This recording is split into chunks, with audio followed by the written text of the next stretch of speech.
Well, thank you, Mr. Goodlatte, Chairman Goodlatte, for working with me to organize this hearing. I want to thank Sundar Pichai for testifying on Capitol Hill. We appreciate and note your willingness to travel here and answer our questions, first in a private setting in September and now in a public setting. Google is one of the most valuable companies in America because of what it does. Google's search engine organizes the entire internet and by extension, almost all the information in the world. This is hardly an exaggeration. Here is a statistic you will hear a lot today, but it bears repeating. According to the Wall Street Journal, 90% of all internet searches go through Google. That is power, and it comes with responsibility. Mr. Pichai, it was necessary to convene this hearing because of the widening gap of distrust between technology companies and the American people. For our country and economy to grow stronger, the American people must be able to have trust in the great companies of the 21st century. We can alleviate some of their concerns today with transparency and candor. I hope we can begin to restore trust in the technology companies that shape our world, but we need answers. We need to know first that Google is committed to the free market ideals of competition and entrepreneurship that launched its revolutionary products to begin with. Second, we need to be sure that any political bias within Google's workforce does not creep into its search products. Third, we need to know that Google is living up to America's belief in free expression and human rights when it deals with foreign governments. Now, a word on the last subject. Right now, Google reportedly is developing a censored search engine with the Chinese Communist Party. It is also developing next-generation technology on Chinese soil and in conjunction with Chinese national champions like Tencent. Technology that the administration considers a national priority. Now, this news raises a troubling possibility that Google is being used to strengthen China's system of surveillance, repression, and control. Right this very second, China's authoritarian system detains more than 1 million religious minorities in re-education camps. Mr. Pichai, I urge you to reflect on that fact and on the promise your company made when it pulled out of the China market in 2010.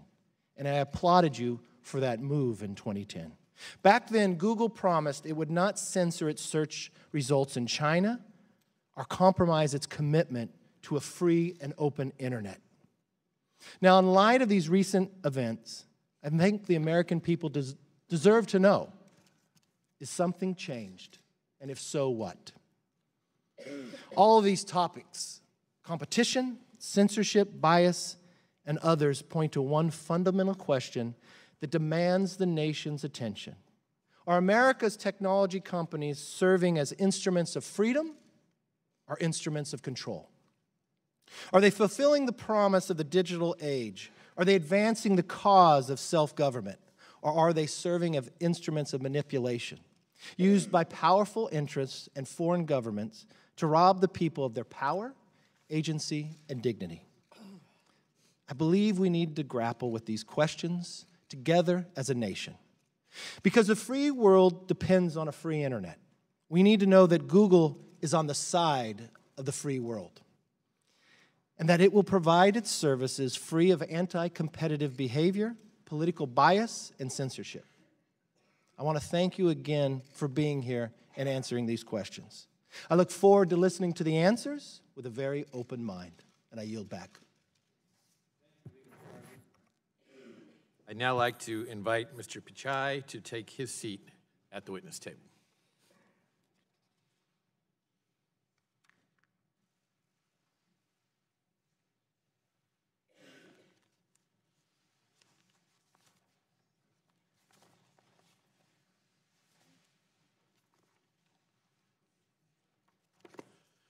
Without objection, the chair now recognizes the ranking member, Mr. Nadler, for a point of personal privilege to recognize a member of his staff, a very distinguished member of his staff.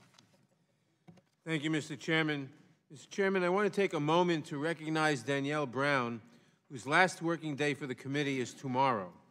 Danielle has served on the Judiciary Committee Democratic staff for more than a decade in a variety of roles, beginning as staff assistant and then going to counsel, parliamentarian, chief legislative counsel, and most recently, deputy chief counsel. Danielle has been essential to the operations of this committee, and she has been involved in nearly every important piece of committee business over the last decade. Her interests and expertise range from protecting vulnerable immigrants to ensuring reproductive freedom and preserving vital consumer protections. She is leaving us now, unfortunately, to become general counsel and parliamentarian of the Ways and Means Committee. Our loss is surely their gain. I wish her well. I appreciate her wise counsel. I thank her for all of her years of service to this committee, and I hope the committee will join me in thanking her for her years of service to this committee. Would the gentleman yield?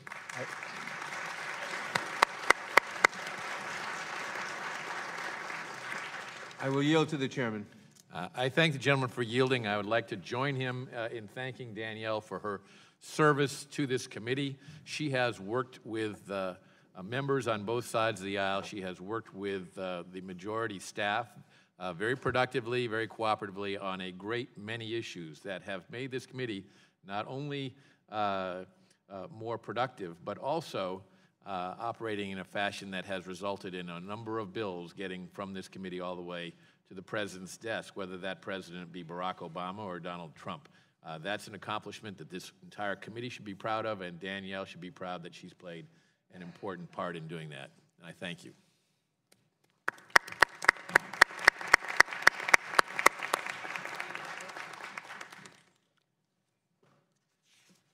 I now recognize myself for an opening statement. In the United States, Google operates the preeminent internet search engine, the leading email service provider, and the Android operating system, which runs most of the smartphones in the United States. When a consumer performs an internet search, sends an email, or uses his or her smartphone, Google collects information on that person. In fact, almost every minute of every day, the Android operating system sends information about the exact location, temperature, barometric pressure, and speed of movement of every phone that runs on the Android operating system. With Americans carrying their smartphones all day, every day, Google is able to collect an amount of information about its users that would even make the NSA blush. Of course, when users click through the terms of service for these services, they do consent to such collection. But I think it is fair to say that most Americans have no idea the sheer volume of detailed information that is collected. Today, I hope to get answers on the extent of data collection and use by Google.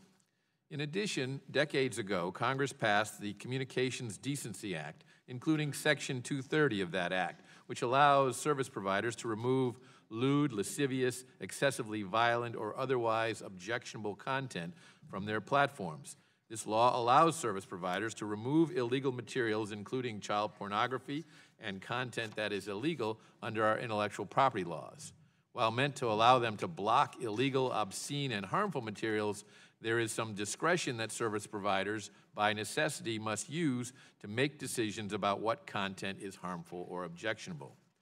Given Google's ubiquity in the search market, Google is often consumers' first and last stop when searching for information on the internet. As such, this committee is very interested in how Google makes decisions about what constitutes objectionable content that justifies filtering, and who at Google makes these decisions.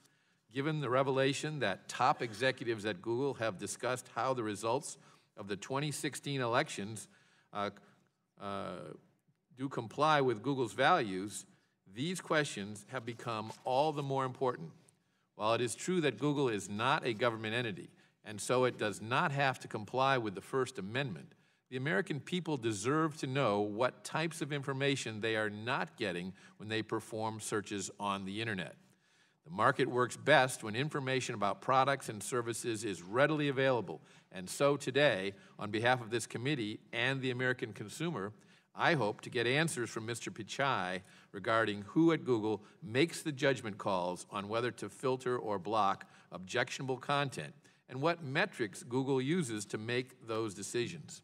I want to thank Google's CEO for his willingness to testify today and to answer these and other questions. With respect to search results, algorithmic screening is the primary means through which Google sorts data and information. Google's search algorithm, for example, calculates what is presented to a user based on the variables the user inputs into the search bar.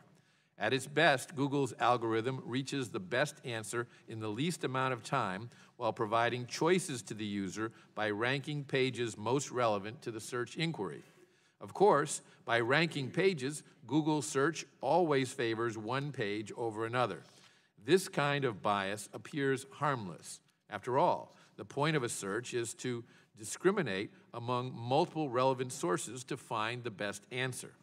This process, however, turns much more sinister with allegations that Google manipulates its algorithm to favor the political party it likes, the ideas that it likes, or the products that it likes.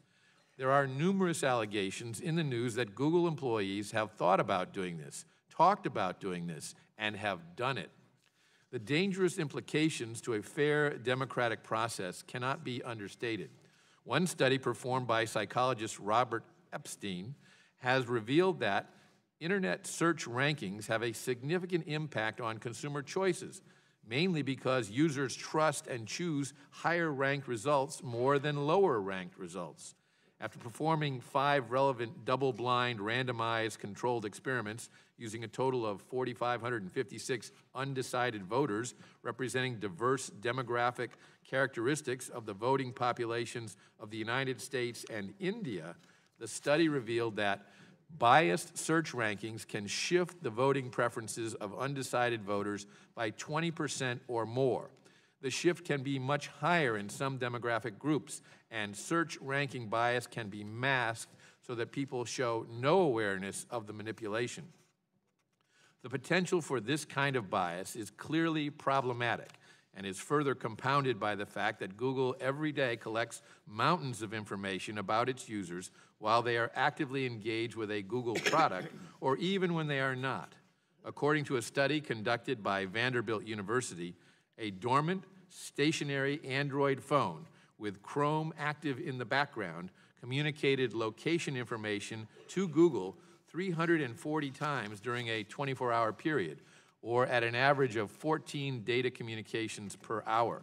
The collection of location data may be obvious to most users, but they are often unaware of the many sensors that the Android platform supports, including an accelerometer, a barometer, and a photometer.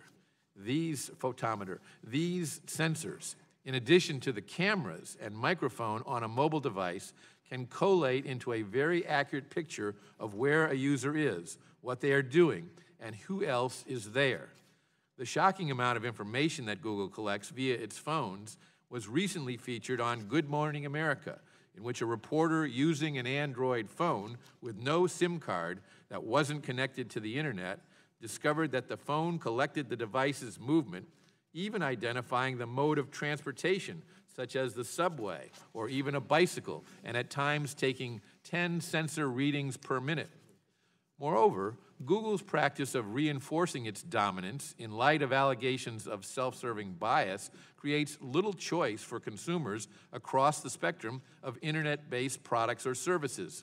Given that Google's ads show up on non-Google websites, and Google's search engine is being used as the default search tool on other products, such as the Apple phone, it is almost impossible to avoid Google altogether. Google is many things. It's one of the largest data collectors ever seen in human history. It's an advertiser that can get the right product to the right customer at precisely the right time. Google is also an internet giant, directing over 3.5 billion searches per day. With this massive authority, however, comes the potential for far-reaching abuse. The mere suspicion that Google manipulates its products and features for self-serving or even political purposes raises serious concerns about its business practices, its impact on free speech and our democratic process, and Americans' trust that the information gathered about them in their day-to-day lives is done with their knowledge and is not being used against them. My hope is that through our inquiries today, we will ensure more transparency and accountability going forward. Last, despite the nature and scope of today's hearing, Google is still the story of the American dream. The company was started by two individuals in a garage and grew to be one of the most successful companies in the world. 2 decades ago, we could not fathom instantaneous access to more information than that which is contained in all the encyclopedias in the world. Now we take that for granted because of the innovative services Google provides. With that, I want to again thank our witness for his presence here today. I look forward to your testimony. It's now my pleasure to recognize the ranking member of the committee, the gentleman from New York, Mr. Nadler, for his opening statement. Thank you, Mr. Chairman.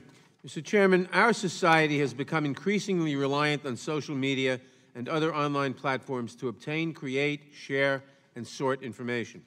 This information helps us make decisions ranging in importance from where to make dinner reservations to which candidate to vote for in a presidential election. The public's increasing use of these platforms has generated many positive benefits for society, but it has also given rise to some troubling trends. Google is among the dominant firms in this field.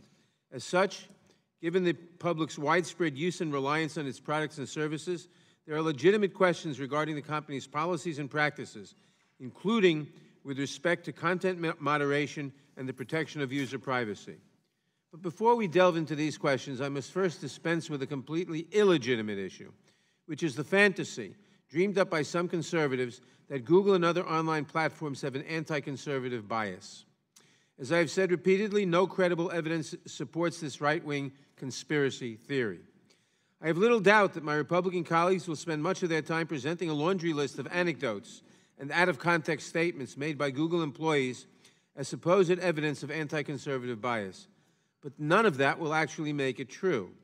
But this fact-free propaganda does help generate the mistrust that the majority leader referred to a few moments ago.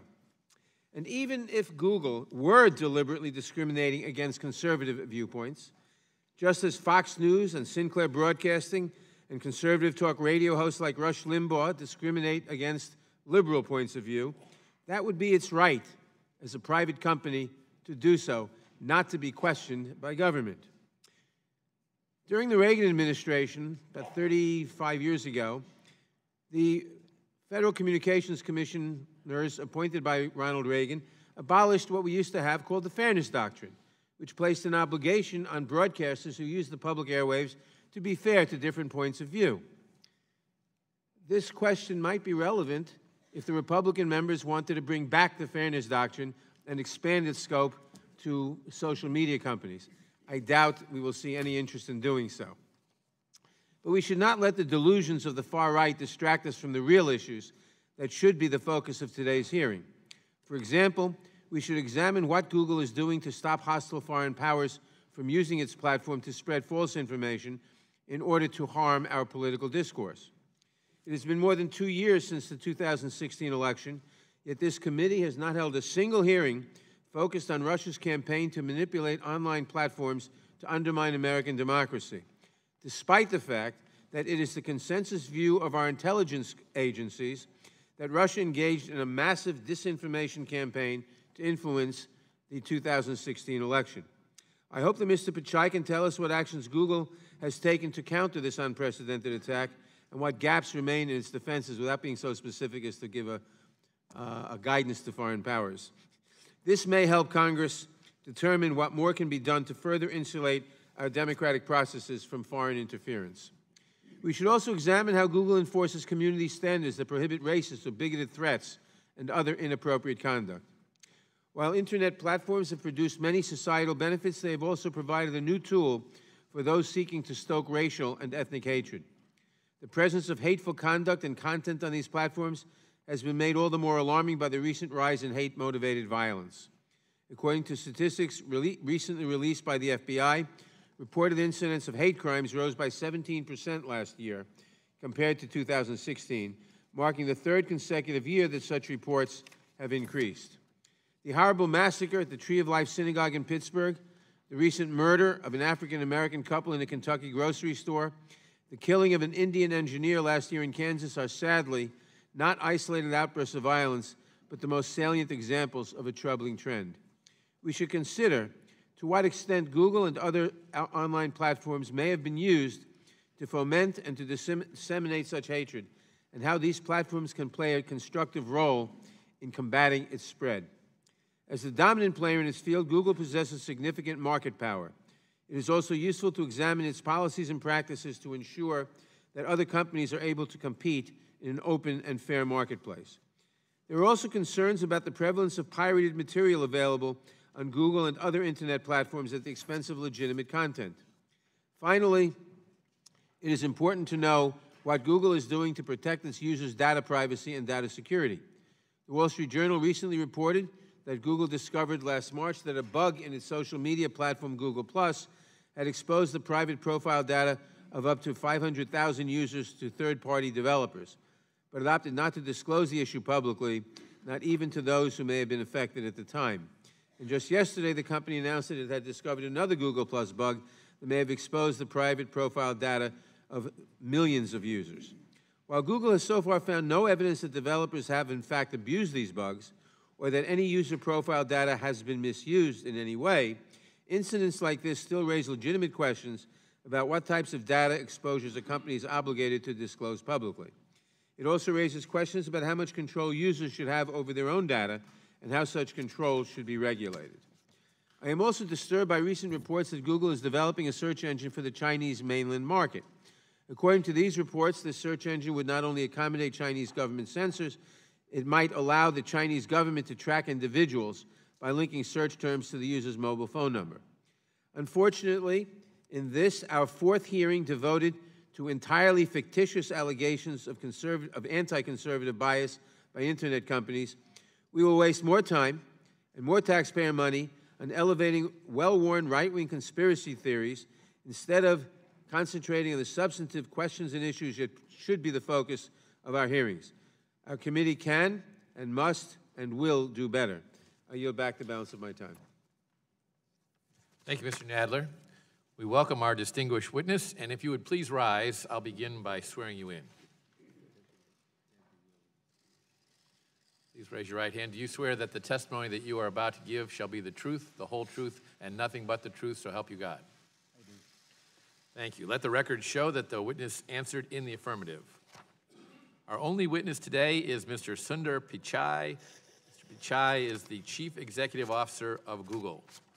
Your written statement will be entered into the record in its entirety, and we ask that you summarize your testimony in 5 minutes. To help you stay within that time, there's a timing light on your table. When the light switches from green to yellow, you have 1 minute to conclude your testimony. When the light turns red, it signals your 5 minutes have expired. Mr. Pichai, you are very welcome, and you may begin. Chairman Goodlatte, Ranking Member Nadler, distinguished members of the committee, thank you for the opportunity to be here today. I joined Google 15 years ago, and I've been privileged to serve as CEO for the past 3 years. But my love for information and technology began long before that. It's been 25 years since I made the US my home. Growing up in India, I have distinct memories of when my family got its first phone and its first television. Each new technology made a profound difference in our lives.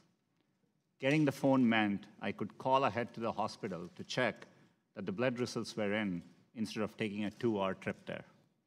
And the television, well, it only had one channel, but I couldn't have been more thrilled by its arrival.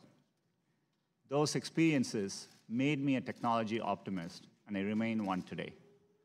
Not only because I believe in technology, but because I believe in people and their ability to use technology to improve their lives. I'm incredibly proud of what Google does to empower people around the world, especially here in the US. I'd like to take a moment to share a bit of background on that. 20 years ago, 2 students, one from Michigan and one from Maryland, came together at Stanford with a big idea: to provide users with access to the world's information. That mission still drives everything we do, whether that's saving you a few minutes on your morning commute or helping doctors detect disease and save lives. Today, Google is more than a search engine. We are a global company that's committed to building products for everyone. That means working with many industries, from education and healthcare to manufacturing and entertainment.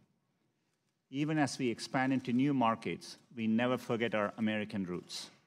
It's no coincidence that a company dedicated to free flow of information was founded right here in the US. As an American company, we cherish the values and freedoms that have allowed us to grow and serve so many users. And I'm proud to say we do, and we will continue to work with the government to keep our country safe and secure.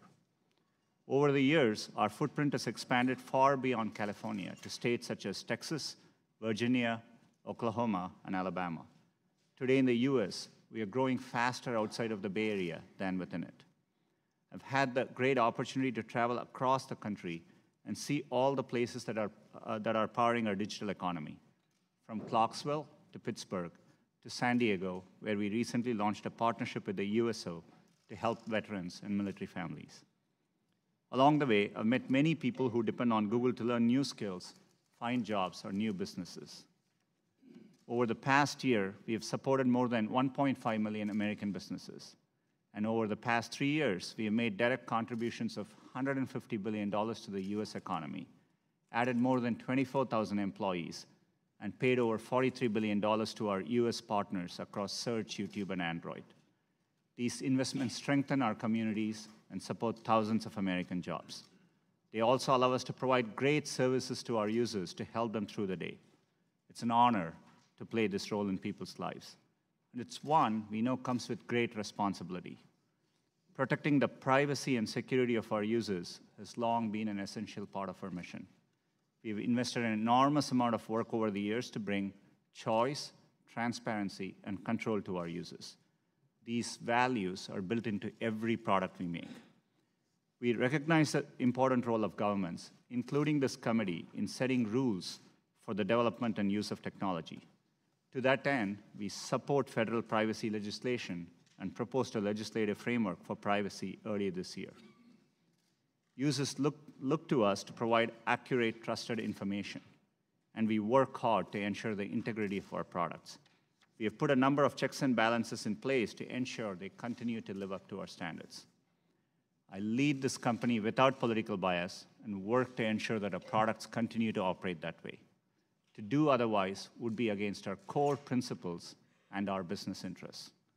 We are a company that provides platforms for diverse perspectives and opinions, and there is no shortage of them amongst our employees. Some Googlers are former servicemen and women who have risked much in defense of their country. Some are civil libertarians who fiercely defend freedom of expression. Some are parents who worry about the role technology plays in our households. Some, like me, are immigrants who are profoundly grateful to the freedoms and opportunities it offers. And some of us are many of these things. Let me close by saying that leading Google has been the greatest professional honor of my life. It's a challenging moment for our industry, but I'm privileged to be here. I greatly appreciate you letting me share the story of Google and our work to build products worthy of the trust users place in us. Thank you for the opportunity, and I look forward to answering your questions.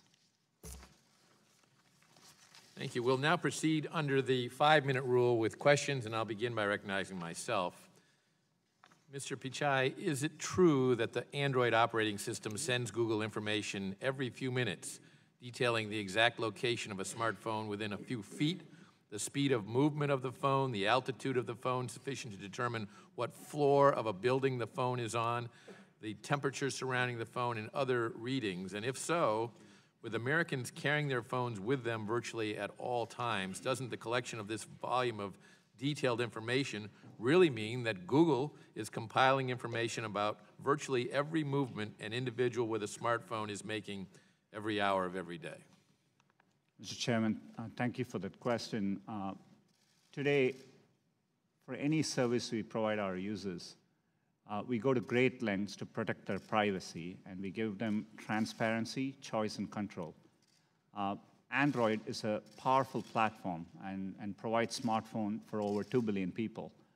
And as part of that, it depends on the applications users choose to use. If you're using a fitness application, which is detecting the number of steps you walk, you expect it to send that information. But it's a choice users make. We make it clear, and it depends on the use cases. So the answer to my question, my first question is yes. Is that correct, that the information that I cited is gathered by Google? For Google services, you have a choice of what information is collected, and we make it transparent. Now, I understand there are uses that consumers make use of. I use it to keep track of the number of steps I walk. I understand that service that one of your competitors provides, so I understand that purpose. But do you think the average consumer understands that Google will collect this volume of detailed information when they click through the terms of service agreements in order to use the Android operating system?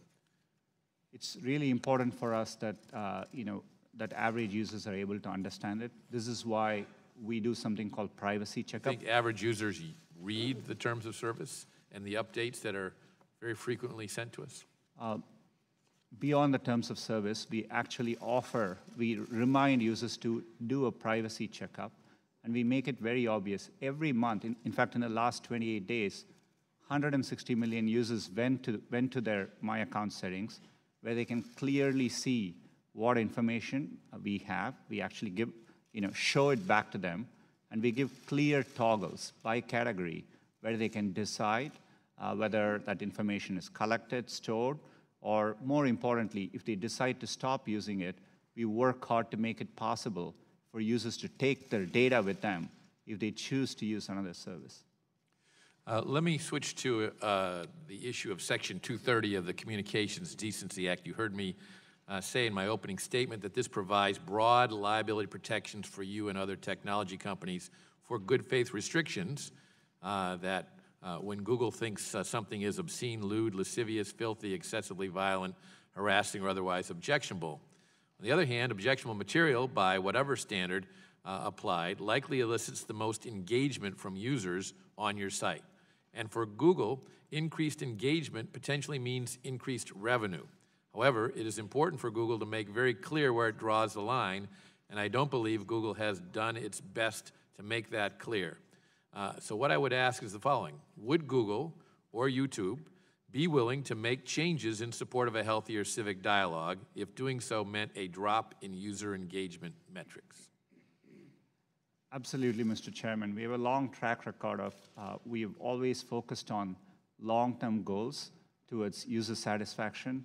We focus on their knowledge, happiness, success, and that's what we work hard to create.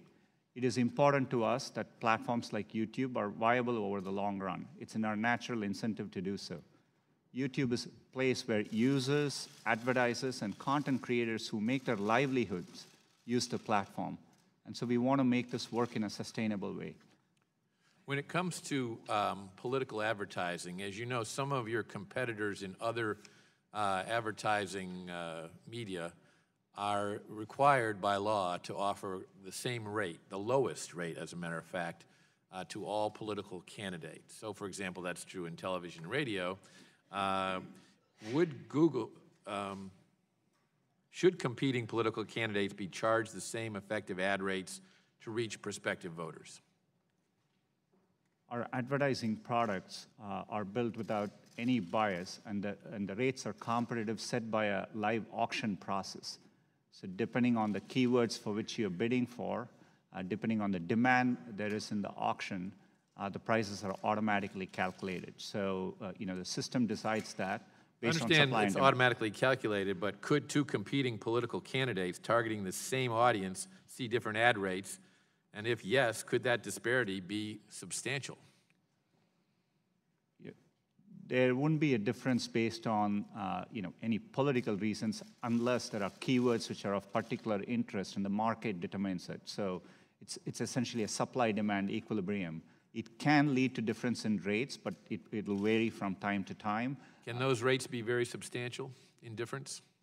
There could be occasions where, yes, there could be difference in rates. Yeah, I haven't looked at the specifics of it, yeah. So the result is different than in other markets like television or radio, where every candidate is entitled to the lowest rate that television station or radio station offers to any political candidate for office. there could be variations based on the time of the day, the keywords you're choosing to go for, the geographies you're advertising in. But it's decided by the system, and it's a process we have done for over 20 years. And let me assure you, anything to do with our civic process, we make sure we do so in a nonpartisan way, and it's really important for us. Thank you. The chair recognizes the gentleman from New York, Mr. Nadler, for 5 minutes. Thank you, Mr. Pichai. According to media reports, Google found evidence that, well, let me go to the other one first. Google found a bug in its Google Plus social media platform that could have potentially exposed the private data of up to 500,000 users without the consent to third-party developers. Google, however, did not disclose this bug until months later after it was revealed by a report in the Wall Street Journal. Yesterday, as I mentioned before, you announced another bug.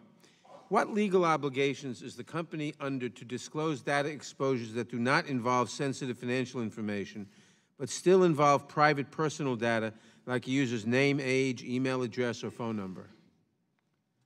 Congressman, we take privacy seriously.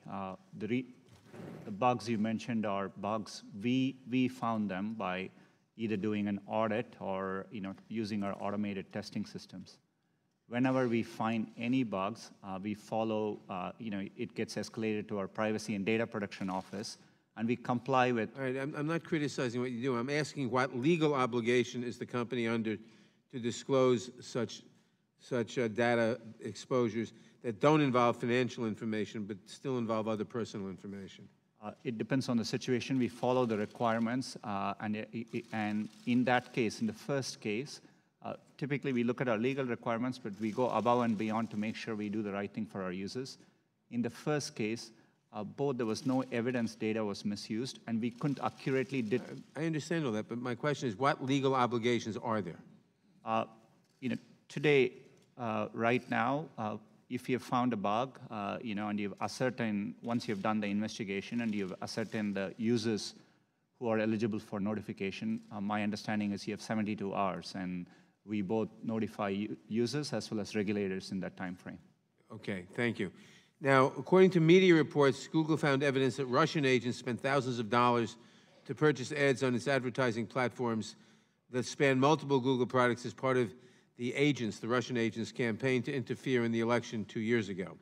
Additionally, Juniper Downs, head of global policy for YouTube, testified in July that YouTube had identified and shut down multiple channels containing thousands of videos associated with the Russian misinformation campaign. Does Google now know the full extent to which its online platforms were exploited by Russian actors in the election 2 years ago? We have, we undertook a very thorough investigation, and in 2016, we now know that there were 2 main ad accounts linked to Russia, which advertised on Google for about $4,700 in advertising. We also found other limited. Total of $4,700? That's right. Which was, no amount is okay here, but we found limited activity, improper activity. We have learned a lot from that, and we've dramatically increased the protections we have around our election offerings. Leading up to the current elections, we again found limited activity, both from the Internet Research Agency in Russia, as well as accounts linked to Iran. And what specific steps have you taken, including during the recent 2018 elections, to protect against further interference by Russia or other hostile foreign powers? We have undertaken a significant review of how ads are bought. We look for the origin of these accounts. We share and collaborate with law enforcement, other technology companies, and we essentially are investing a lot of effort and oversight in this area. And looking ahead to the next Congress, I assume we can have your assurances that Google will work with this committee as we examine the issue of how to better secure our elections from future foreign interference?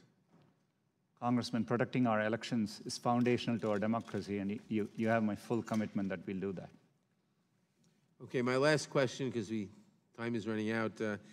What are you doing, what is Google doing to combat the spread of white supremacy and right-wing extremism across YouTube? Congressman, YouTube is an important platform. We do want to allow for diverse perspectives and opinions, but we have rules of the road. We have clear content policies, and we have policies against many categories, and we are transparent about these policies. And, and when we find violations on our policies, we do remove those videos and handle content. When you find violations, you what? Of our policy. For example, we have policies against hate speech, and we clearly define them. And if we find any violations there, we do take down content. When you take down the content, do you note who put it up so you can flag future content from the same sources? We look at it on a video-by-video basis. To the extent there are repeat offenses from a same account, we do take into account, and we notify the content creator, and we follow up accordingly. Thank you very much. I yield back. Chair recognizes the gentleman from Texas, Mr. Smith, for 5 minutes. Thank you, Mr. Chairman. Mr. Chairman, Google has revolutionized the world, though not entirely in the way I expected. Americans deserve the facts objectively reported. The muting of conservative voices by internet platforms has intensified, especially during the presidency of Donald Trump. More than 90% of all internet searches take place on Google or its subsidiary, YouTube, and they are curating what we see. Google has long faced criticism for manipulating search results to censor conservatives. Conservative individuals and organizations have had their pro-Trump content tagged as hate speech or had their content reduced in search results.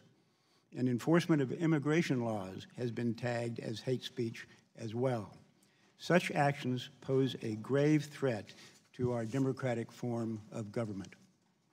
PJ Media found that 96% of search results for Trump were from liberal media outlets. In fact, not a single right-leaning site appeared on the first page of search results.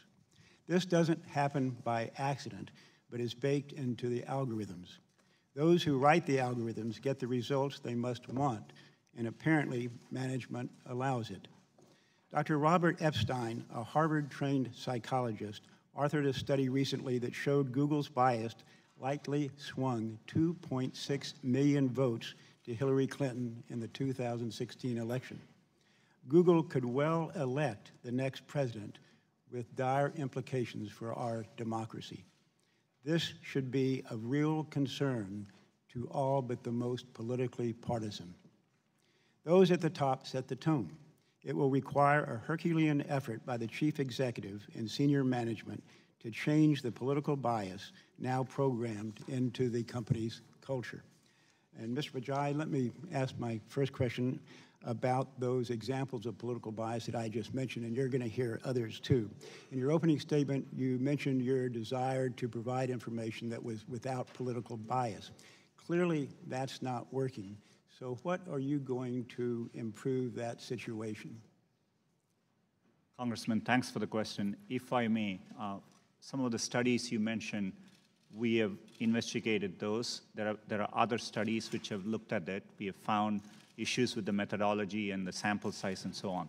But let me step back and say, providing users with high quality, accurate, and trusted information is sacrosanct to us.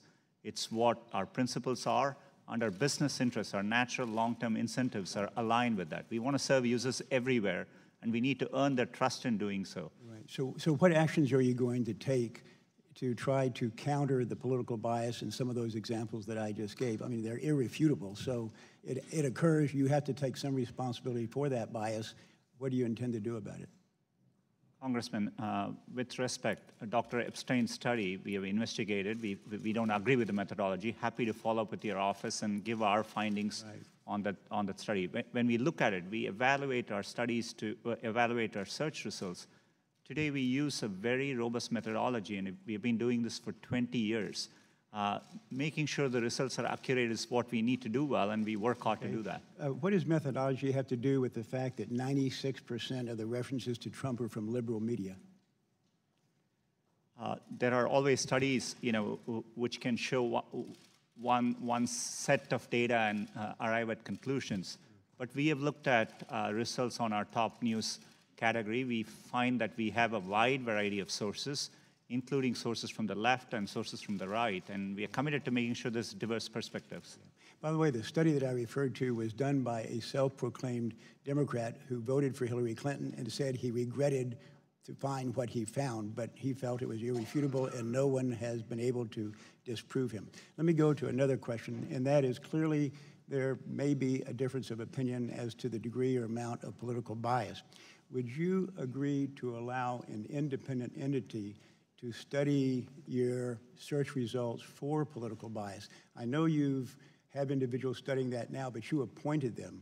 Would you allow a third-party, independent, outside organization to study your search results and cooperate with them to determine the degree, or if any, of political bias?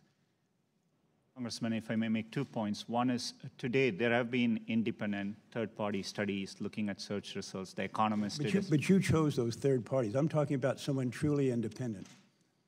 We didn't choose those third parties. I mean, they completed those studies. The second is we are transparent as to how we evaluate search. Yes. We publish our rater guidelines. We publish it externally, and raters evaluate it, and that's how we are trying hard to understand what users want, and this is something important to us to get right. I'm happy to follow up and explain the methodology and the studies which have been done by independent third parties. Okay. To my knowledge, again, you have picked those third parties, and I'd like to have someone truly independent study those results, number one. Number two, also to my knowledge, you've never sanctioned any employee for any type of, for manipulating the search results whatsoever. Is that the case? The time of the gentleman has expired, but Mr. Pichai will be allowed to answer the question. And very quickly, it's not possible for an individual employee or groups of employees to manipulate our search results. We have a robust framework, including many steps in the process. Well, and my time is up. Let me just say I disagree. I think humans can manipulate the process. It is a human process at its base. Thank you, Mr. Chairman. Yield back. Chair recognizes the gentlewoman from California, Ms. Lofgren, for 5 minutes. Thank you, Mr. Chairman, and thank you for being here, Mr. Pichai. Google is located in Santa Clara County, my home, and I've got to say that, in contrast to the recent Amazon effort for a headquarters, Google is proposing to establish a facility in downtown San Jose, and they didn't ask for any tax subsidies. In fact, they're purchasing the land and paying the city gobs of money. I'm going to be parochial and ask a question, because I think most people in San Jose are excited by the proposal, but there's anxiety about the impact on housing and whether Google intends to be a partner with the city of San Jose to make sure that we accommodate the housing that will be necessary for the 20,000 additional employees that are proposed in San Jose. Sorry, I missed the last part of your question. Whether you would be a partner with the city in helping to provide additional housing to accommodate these employees. Congressman, it's an important question. We deeply care about the community where we work. As part of this effort, we have done wide outreach, and we have committed to making sure there is affordable housing at varying affordability levels as part of the development. Thank you so much. And we are already in touch with the city leaders there. Thank you so much. There's so many questions, and we're not going to be able to deal with them all today. I'm hoping in the next Congress we will be able to visit with you and other tech companies to go through issues of privacy, data localization and its relationship to human rights, competition policies, the issue of takedown requests by authoritarian regimes, encryption policy and what's going on in Australia, filtering and confirmation bias and its impact on society generally, both culturally and politically. But we can't do that in the 5 minutes we have here today. So I would just like to revisit some of the questions that have already been asked. The chairman asked about location policies in your Android system, and you pointed to various apps that might provide information. Let's say I got an Android phone, but unlike most people, I don't have a single app on that phone. What information would be collected? Congresswoman, there is a device-specific location setting which you can turn on or off. And Let's say I turn it off. Turn it off. There's no location information sent from that device. Okay. But this is a complex area. There are times, for example, your IP address may include some location information. Correct. It's an area we are committed to doing more to make it easier. Now, manipulation of search results, I think it's important to talk about how search works. Right now, if you Google the word idiot under images, a picture of Donald Trump comes up. I just did that. How would that happen? How does search work so that that would occur? We provide search today for any time you type in a keyword. We, as Google, we've gone out and crawled and stored copies of billions of web pages in our index, and we take the keyword and match it against web pages and rank them based on over 200 signals. Things like relevance, freshness, popularity, how other people are using it. And based on that, at any given time, we try to rank and find the best results for that query. And then we evaluate them with external raters to make sure that, and they evaluate it to objective guidelines. And that's how we make sure the process is working. So it's not some little man sitting behind the curtain figuring out what we're going to show the user. It's basically a compilation of what users are generating and trying to sort through that information. Last year, we served over 3 trillion searches. And just as a fact, every single day, 15% of the searches Google sees, we have never seen them before. So, this is working at scale. And we don't manually intervene on any particular search result. I would just like to note, from time to time, my colleagues on the other side of the aisle complain that they hear an individual engineer appears to be a Democrat. And I just like to put this in context. In Santa Clara County, Donald Trump in the 2016 election got 20% of the vote.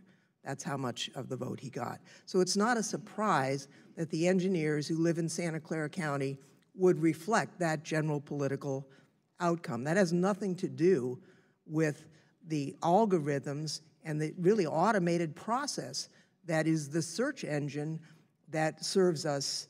If we didn't have Google, we wouldn't be able to find any information in the efficient way that we do. I look forward next year to working with you on some of the very serious questions that we face. It's pretty obvious that bias against conservative voices is not one of them. Thank you very much. My time has expired, Mr. Chair. The chair recognizes the gentleman from Ohio, Mr. Shabbat, for 5 minutes. Thank you, Mr. Chairman. And Mr. Pichai, let me start out with something real quickly. We've heard several times this morning the mention that 90% of the time that a person, he or she, does an internet search, that it's through Google. Would you basically agree that that's true? More than ever, there are many ways users access information. Just to give an example, if you're trying to shop, if you're trying to buy something, more than 50% of product searches originate with Amazon in the US today. If you're looking for information on news, today you can get it from more sources than ever before. But do you dispute then the 90% number? Our internal, it's tough for us to assess the numbers. There are external studies which have shown different numbers, including lower numbers than that. Okay. Now, you've heard the allegation this morning. I know you dispute it, but you've heard the allegation that there's a bias in favor of liberal or progressive points of view and against a more conservative point of view. You've heard that this morning already, is that correct? Yes, Okay. Let me tell you now about a firsthand experience that I've had. I do a weekly blog. I've been doing it for the better part of 9 years now. And a while back, Republicans in the House passed legislation to repeal and replace Obamacare. Our bill was called the American Health Care Act, or the AHCA. When I was writing my blog about that, I Googled American Health Care Act, and virtually every article was an attack on our bill. Article after article alleging that our bill would result in millions and millions of people losing the great care that they were supposedly getting under Obamacare. I would argue that was completely false. But it wasn't until you got to the third or fourth page of search results before you found anything remotely positive about our bill. Let me give you a second example. The Republican tax cut bill was passed about a year ago, the Tax Cuts and Jobs Act, same story. Article after article attacking the Republican tax cut plan, alleging the tax cuts only went to the rich when, in actuality, about 85% of taxpayers got their taxes cut, including millions and millions of middle-class taxpayers.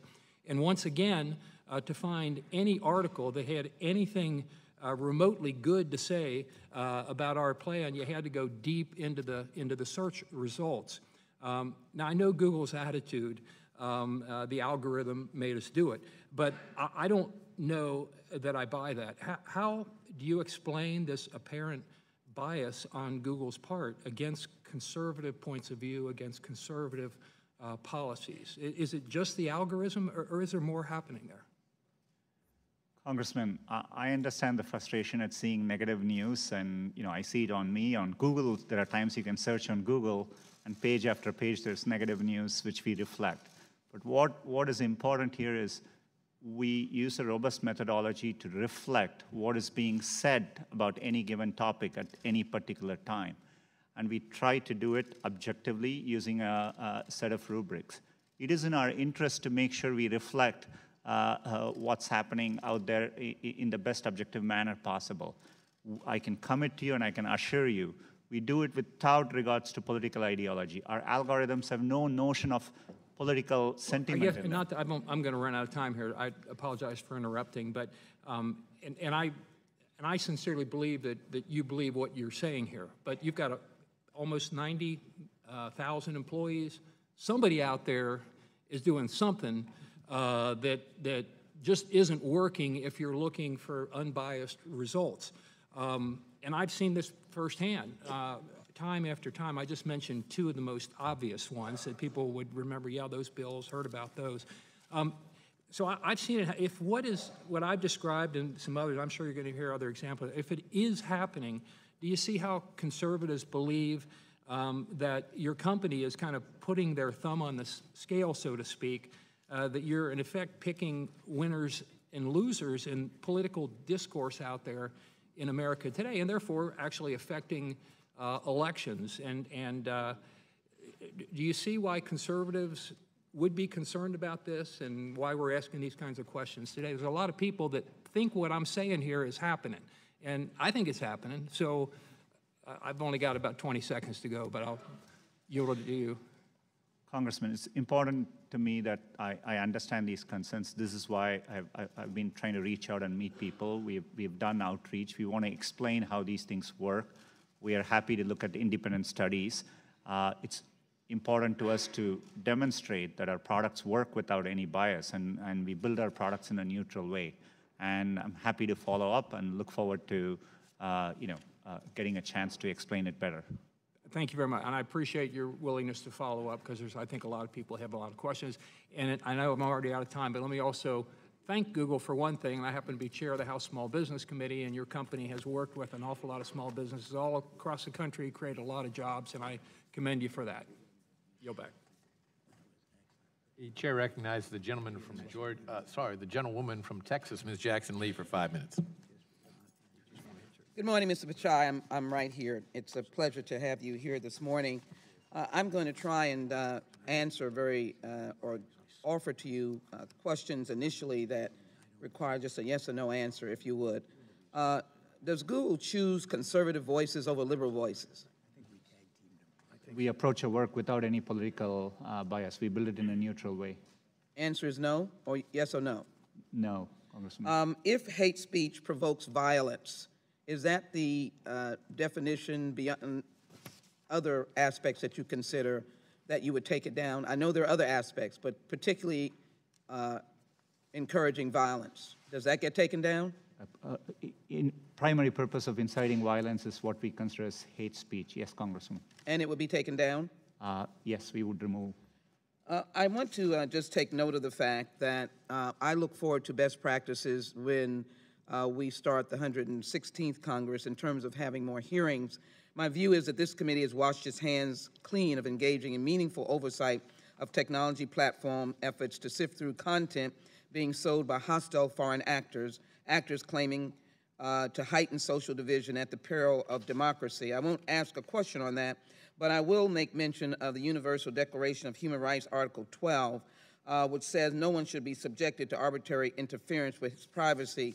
And it's been noted that Google does engage in reviewing emails. Would you commit to adhering to Article 12 of the Declaration of Human Rights that relates to protecting the privacy of individual emails?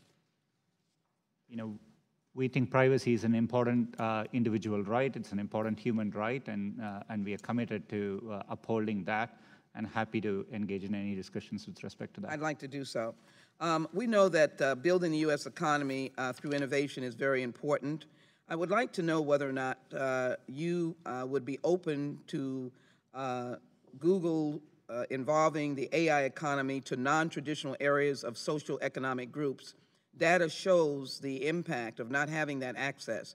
Would you be welcome, or would you welcome invitations to those communities to do more than what has been done? Definitely, absolutely, yes.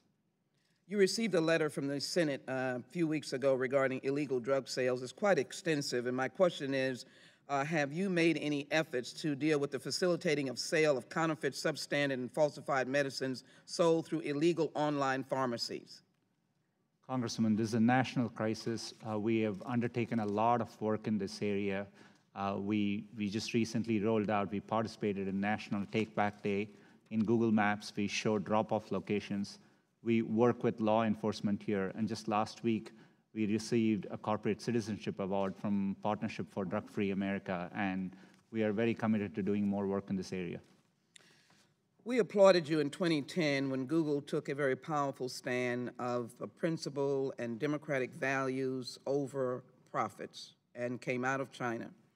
I am concerned that you are now going back into China and upholding the dragonfly procedures which would help censor Chinese persons seeking a lifeline of democracy and freedom.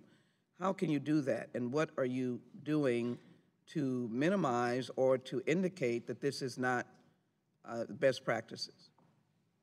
Congressman, at the outset, right now we have no plans to launch in China. We don't have a search product there. Our core mission is to provide users access to information, and getting access to information is an important human right. So we are always compelled across the world to try hard to provide that information. But right now there are no plans to launch search in China. I'm committed to being fully transparent, including with policymakers, to the extent we ever develop plans to do that. I'd like to pursue that with you, and I thank you for that. I think that was an important statement. My community is diverse. As you well may have heard, the Congressional Black Caucus has been working extensively with Google and other search engines to recognize there are not enough individuals of diversity and African Americans. My district has a huge number of musicians, artists, and creators from all areas of entertainment.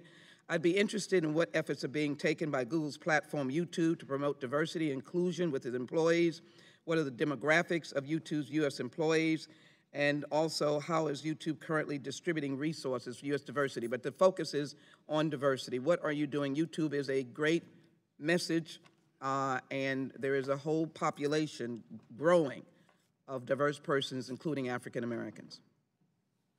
Diversity is an area where we are very committed to. YouTube, as you highlighted, is a platform where, as we reach out to content creators, we want to ensure there is diverse perspectives, and we do reach out to minority communities, and we engage with them to make sure they have a voice on the platform. It's something we are committed to doing. As a company, we have been undertaking a lot of work. We were one of the first to publish a transparency report. We publish our representation numbers externally. There is a lot more work left to do. We acknowledge that, but it's an area I know we have engaged with the Congressional Black Caucus, and we're committed to doing more. Let me invite you to Texas and the 18th Congressional District on these very important issues, and I'd like to work with Google as we go forward on some of the many issues that I've raised here today. It would be a pleasure to do that. I thank you very much. Mr. Chairman, I'd like to put into the record a letter from epic.org dated December 10th, 2018. Ask unanimous consent, Mr. Chairman. Without objection.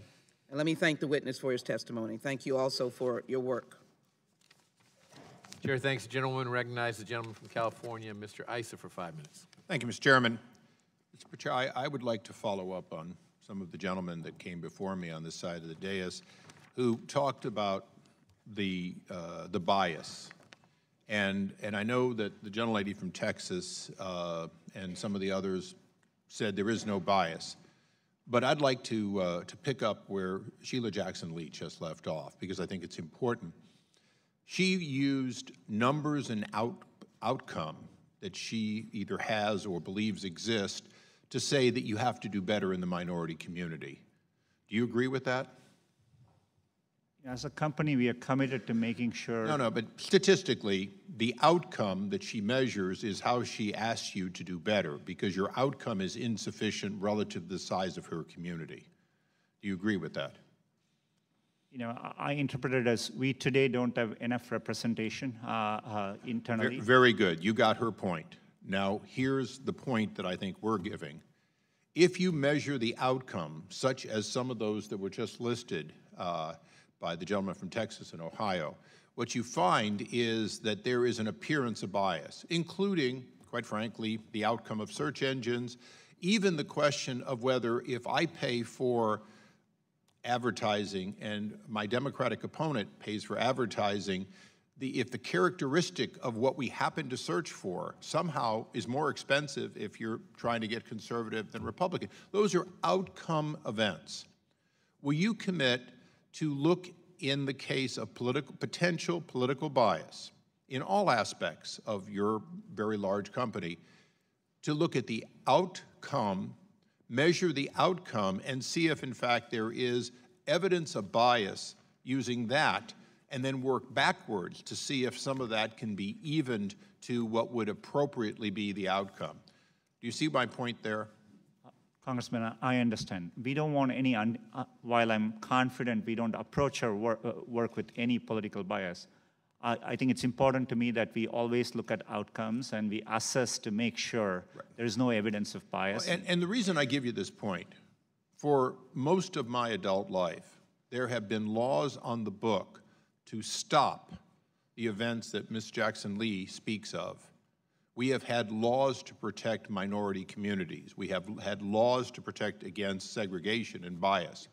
And yet, there are measurements that are still being used, including, quite frankly, we create districts that are dedicated to minorities in this country under federal orders because of a history or a measurement of outcome. And I would ask you to seriously come back, commit to measure, and when you find an outcome that is inconsistent with that which would be ordinarily predictable, I mean, we are two parties relatively tied in the outcome of elections on a national basis. If that outcome doesn't come out similar, then in fact, you have the evidence to work backwards and see if in fact policies can be found which are causing that artificially. And which, by the way, might include an overzealous liberal crowd that simply spends more time trashing Republicans than vice versa. That might be what you find, but unless you look at the outcome, you're always going to say, well, we seem to be fair, but the outcome measured by my colleagues will, in fact, not work out. Congressman, I think it's a valid point. I appreciate it and happy to engage more and follow up on it. I want to get through just two more quick things. In your opening statement and in the questions you've asked, you have talked about turning off location and other data collection. And there are two things that I'm concerned about. Can you commit, as you go through generation 15, 16, 17 of your software, to improve the dashboard, the transparency, and the tools available to teach people how to protect their privacy, how to offload data, how to, in fact, turn off things they may not want to have in order to gain privacy? It's an area we want to do better. I want to acknowledge as the company has grown a lot, there is complexity, and it's something I do think we can do better. More than other we do today show clear dashboards with the data and give controls, but we want to simplify it, make it easier for average users to navigate these settings. And it's something we are working on. And I will tell you, each time I try to turn it on and off, refreshing my memory is a pain, because there is no simple place to go to find out how to do it. But the reality is, I agree that you do have a dashboard, most don't. I ask unanimous consent now that an article from the Wall Street Journal, October 8th of 2018, be placed on the record. Without objection. And in that article, it talks about that the user data breach. And it also makes us aware that there's a memorandum at Google, and that memorandum has been requested by multiple members of Congress, including Senator Thune. Would you commit to provide that memorandum to Congress so that we can know more about the internal workings related to this breach? You know, I'm happy to have my office follow up on it. I'm not fully aware of all the specifics there, but definitely I can commit to following up with your office on it. Thank you. Thank you, Mr. Chairman. Yield back. Chair thanks the gentleman and recognizes the gentleman from Tennessee, Mr. Cohen, for 5 minutes. Thank you, Mr. Chair. Howdy. First, I'd like to follow up what Mr. Issa was talking about. I use your apparatus often, or your search engine, and I don't understand all of the different ways that you can turn off the locations. There's so many different things. Have you considered having an online school that people could go to with a Google rep, and you could kind of log in and kind of ask questions, or have Google, and not like Comcast where you get put on hold for 30 minutes and then find somebody who you can't understand. Something easy to talk to somebody and say, how do I do this or that? Congressman, we are constantly looking for better ways to do it. One of the areas is giving online tutorials, and we haven't specifically looked at an option like that, but I'm happy to take that feedback. Today, we do remind people of privacy checkups, and we walk them through a flow. Around 20 million people come to it every day, and so we do. That's online, though. That's online. But you don't have individuals. I find it's a lot easier to talk to somebody and go, this is what I want, because the other thing is frustrating. But if you could look into that, I think it would help. Privacy is something I think many people, and myself included, are interested in, but sometimes it's difficult to use the device to get that. Definitely. You said that you can turn off your location history, but that still your IP address will track your information. Is that correct?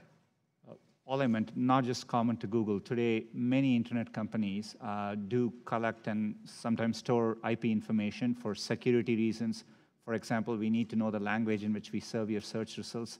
There may be some location information, in there. Location turns out to be in the fabric of how people use internet today. I do think it's important there is legislation in this area. As a company, we want to try and simplify things and be state of the art, but it is a complex area. We realize we need to do better, and we are working on it. Question about Russia. In recent months, authoritarian regimes, most prominently Vladimir Putin's regime in Russia, which seems to have first place, they're the Heisman winner of that, have used bots to manipulate YouTube's algorithms into restricting the accessibility of online content from democratic and human rights activists. Would the gentleman suspend Sure. the individual who has Stop the provided clock, us with a poster will remove that immediately from the room? Or the... Could we have the doors closed? Could we have the doors closed? Capitol Police will escort the gentleman out of the building. I feel like I'm at a USC football game and shiver them. Absolutely. Thanks. Gentleman's recognized. And I get 20 more seconds, right? Yes, without objection. All right, so in recent months, authoritarian regimes, most prominently Vladimir Putin's regime in Russia, have used bots to manipulate YouTube's algorithms into restricting the accessibility of online content from democratic and human rights activists by piling up tens of thousands of artificial dislikes to their videos. I'm aware human rights activists had met with representatives of Google to discuss this problem and find a way of amending the algorithms to prevent this abuse by authoritarian regimes, but so far no systemic solution has been found. YouTube is the main platform for democratic and human rights activists in authoritarian countries where the mainstream media are controlled by the governments. This results in YouTube algorithms as they currently operate, putting up barriers to the distribution of such content. What is YouTube and Google currently doing to address this problem? Congressman, both YouTube and Google are really committed to freedom of expression. We do want to be a platform by which people can get their messages out, and we work hard to do that. And I'm not sure of all the specifics in that particular case, but happy to follow up. But in general, we work hard. We operate around the world. Part of the reason we do it is so that we can be a platform by which people can get their messages out, and including human rights activists. But there are ways that bots could influence the algorithm by going in and disliking or whatever. Is that not right? Throughout our systems, we deal with spam bots and bots of many, many kinds. It's what we have worked hard over 20 years to make sure we can counter. We have several measures in place. We detect these activities and we respond strongly. To follow up on this, should I talk? I heard on television this morning, MSNBC said you have almost 200 lobbyists, and it's amazing that they all look like Ed On. But should I just talk to one of the Ed Ons and ask him to get with you on this issue? We'll definitely have our office follow up. Yeah. Thank you, sir. And by the way, as far as MSNBC would be a news. I mean, if you're on MSNBC, wouldn't that be in your news? Is MSNBC a news provider? Is that your question? So if you, like I put my name in here, Rep. Steve Cohen, I punch news. This weekend I was on MSNBC 4 times. And yet the first thing that comes up is the Daily Caller, not exactly a liberal, but I guess well-known group. Then Roll Call, then Breitbart News, then the Memphis Business Journal, then Breitbart News, then Breitbart. So it looks like you are overly using conservative news organizations on your news. And I'd like you to look into the overuse of conservative news organizations to put on liberal people's news on Google. And if you'd let me know about that, I'd appreciate it. We do get concerns across both sides of the aisle. I can assure you we do this in a neutral way, and we do this based on that specific keyword, what we are able to assess as the most relevant information. And I'm sure you try to, but it's hard for me to fathom being on MSNBC for like 8 minutes each show, 4 times, and there's more content on Breitbart News than MSNBC. That might say something about, well, I'm not going to say that. Scary. Thank you, sir.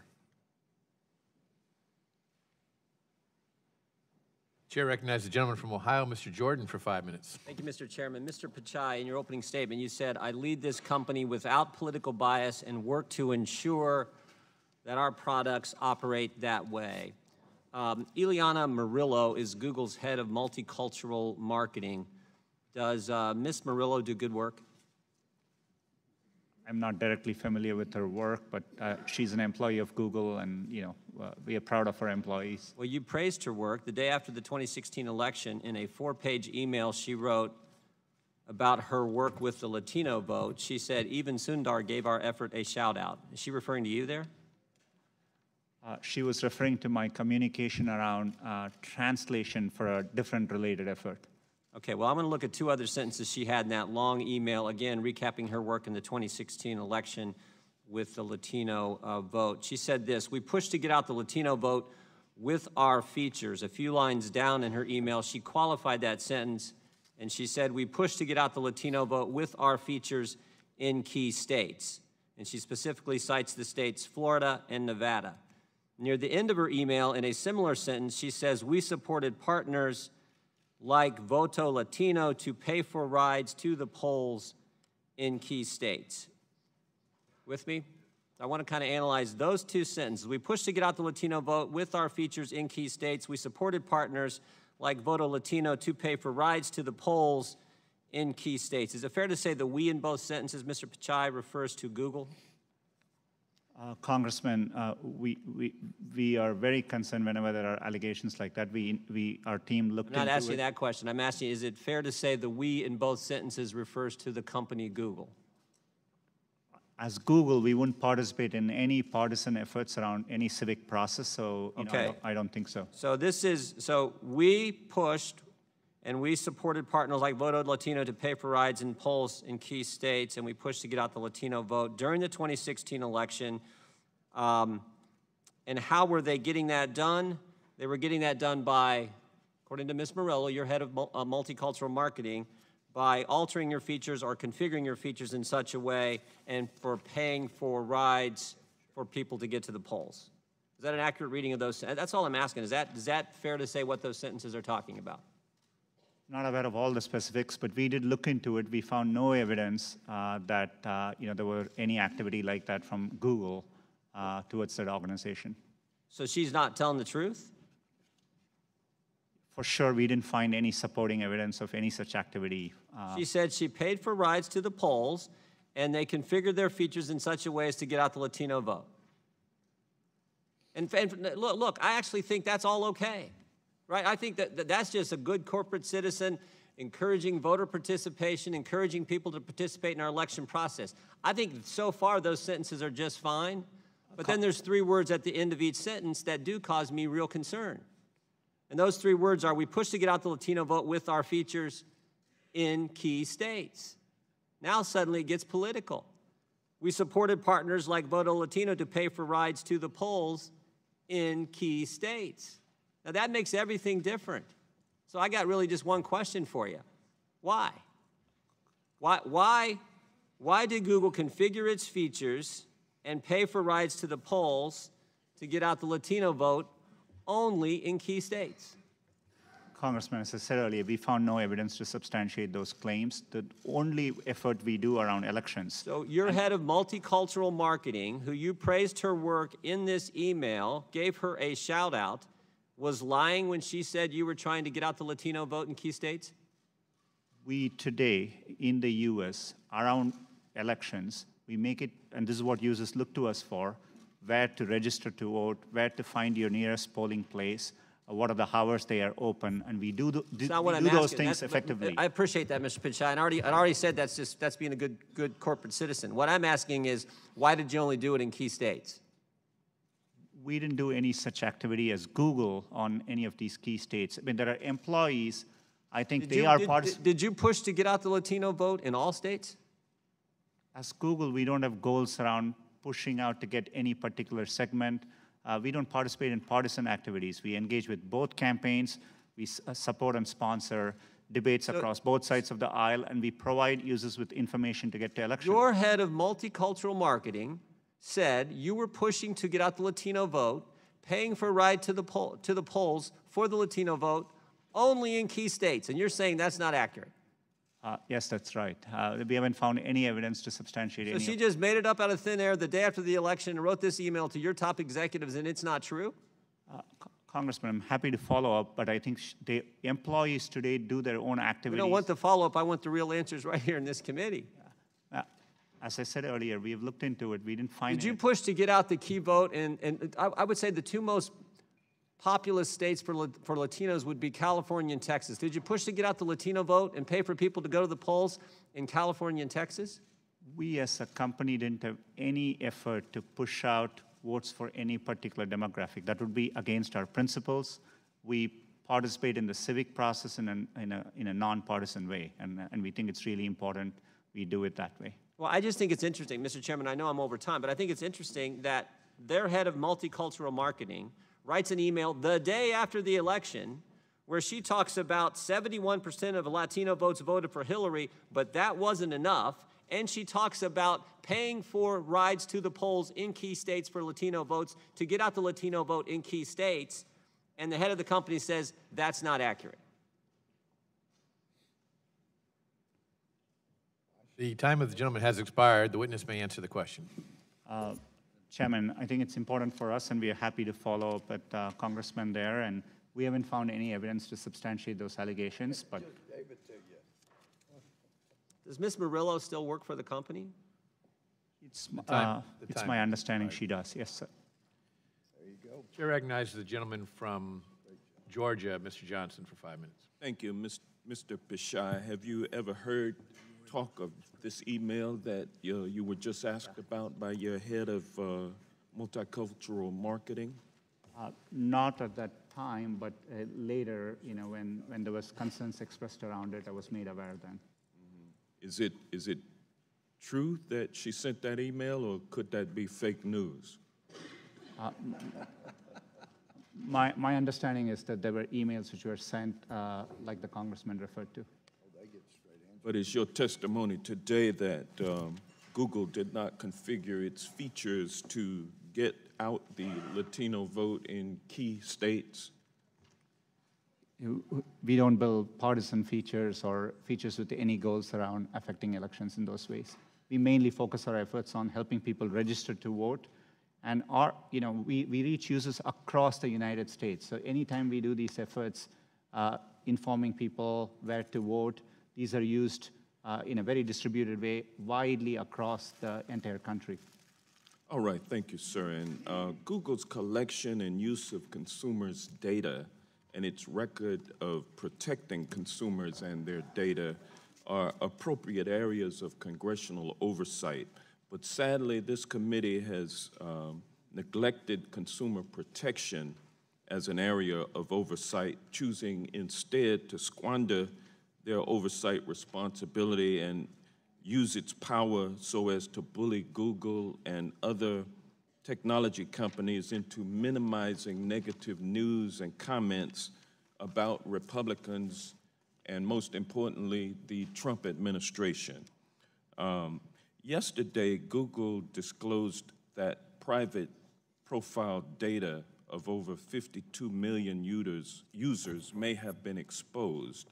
I understand that you're phasing out the Google Plus platform, but many Americans trust your email platform and countless other products with their personal information. And you admit that you collect private data for use in advertising. How can we be assured, considering this new breach, that the personally identifiable information of consumers is safe with you?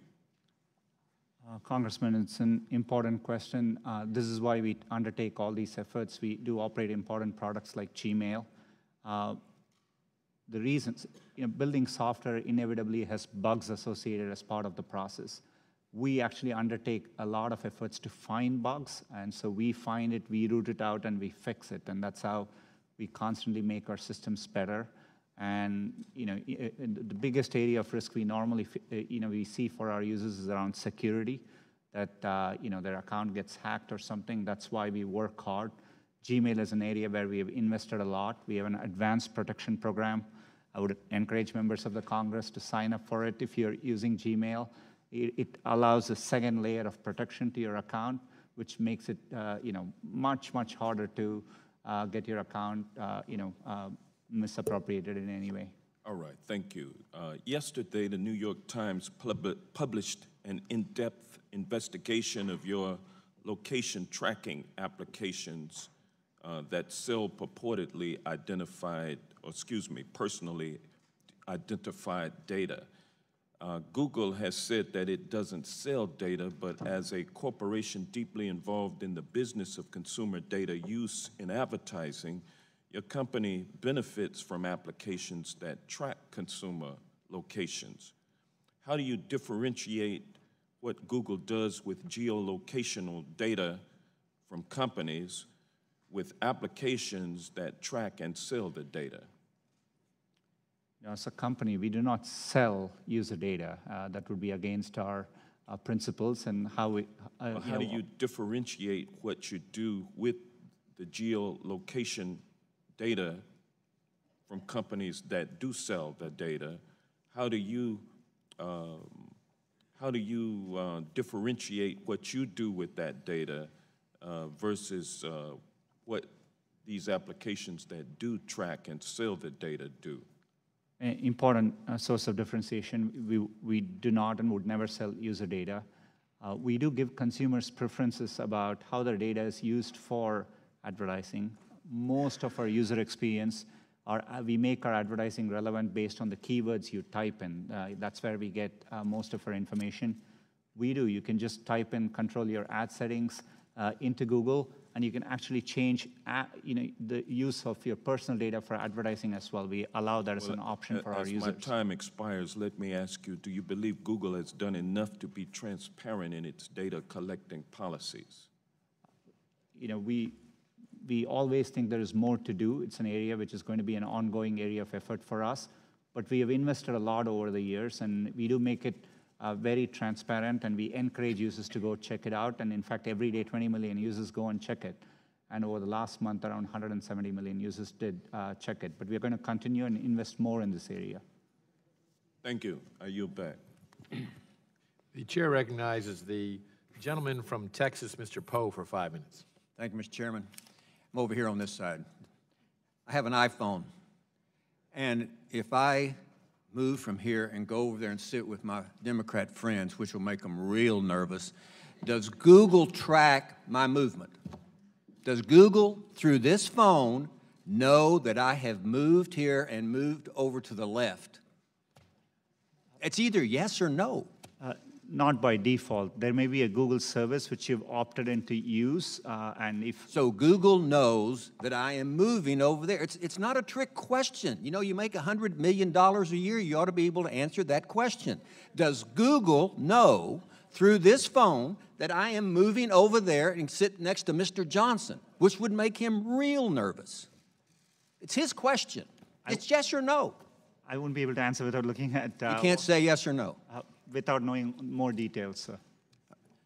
If I walk over there and sit next to Mr. Johnson and carry my phone, does Google know that I was sitting here and then I moved over there? You're welcome anytime, Judge. Yes or no? I genuinely don't know without knowing I'm what shocked services. you don't know. I think Google obviously does. Are you familiar with the General Data Protection Regulation by the European Union? Very familiar. We worked over 18 months on it. And the European Union is protecting the right of privacy of the people in Europe. We don't have such a law in the United States, do we? Congressman, we have supported and... We do not have such a law in the United States, do we? We don't have a comprehensive user data privacy legislation. Are you familiar with House Resolution 1039? It's a resolution that I've introduced that would basically adopt some of the European practices in America and give consumers in the United States the right of privacy. Are you familiar with that legislation? No, but I'm happy. I'll give you a copy before you leave. It's ironic to me that the United States, supposed to be the country in the world that protects privacy of individuals more than anybody else, we are playing second fiddle to the Europeans. They protect the privacy of their folks more than we do. I think the United States Congress needs to move in a direction to allow citizens to opt in to the dissemination of their information rather than opt out, which seems to be the current law. As Mr. Cohen has stated, I think most Americans don't know all the things that this phone can do. And one thing that it can do is disseminate information really that we are unaware of to all different people out there. The United States should change the rules and make it so that we as consumers opt in. Otherwise, that information is not disseminated. That is just my opinion. What does Google view as objectionable? I think there are, if you're referring to our content policies, we do publish. There are areas, for example, categories for YouTube like violent extremism, pornography, child safety, fraudulent activities. So we define categories. What are extreme political views? You find those objectionable? I'm not saying you shouldn't. I'm just saying, what are those extreme political views? We think it's important. Google and YouTube are platforms which support so freedom of expression. what are those extreme political views that you find objectionable? We don't define any political views as objectionable. So you let all political views come on, even objectionable political views? We have areas which we have defined as not allowed on our platforms. For example, on YouTube, there are clear definitions around hate speech, but it's defined as speech which has the primary goal of inciting hatred or violence towards groups of people. You would agree that hate speech has many different definitions depending on who's doing the defining, wouldn't you agree? We understand it's a subjective area, could be open to interpretation, but we define it and we publish our definition of it, and we... Do you believe that Google has been brought out here in some question is biased? Congressman, it's really important to me that we approach our work in an unbiased way. Do you believe that Google is biased? It's either yes or no. No, not in our approach. Now, it is a private company, is it not? Yes, it is. It's not the government.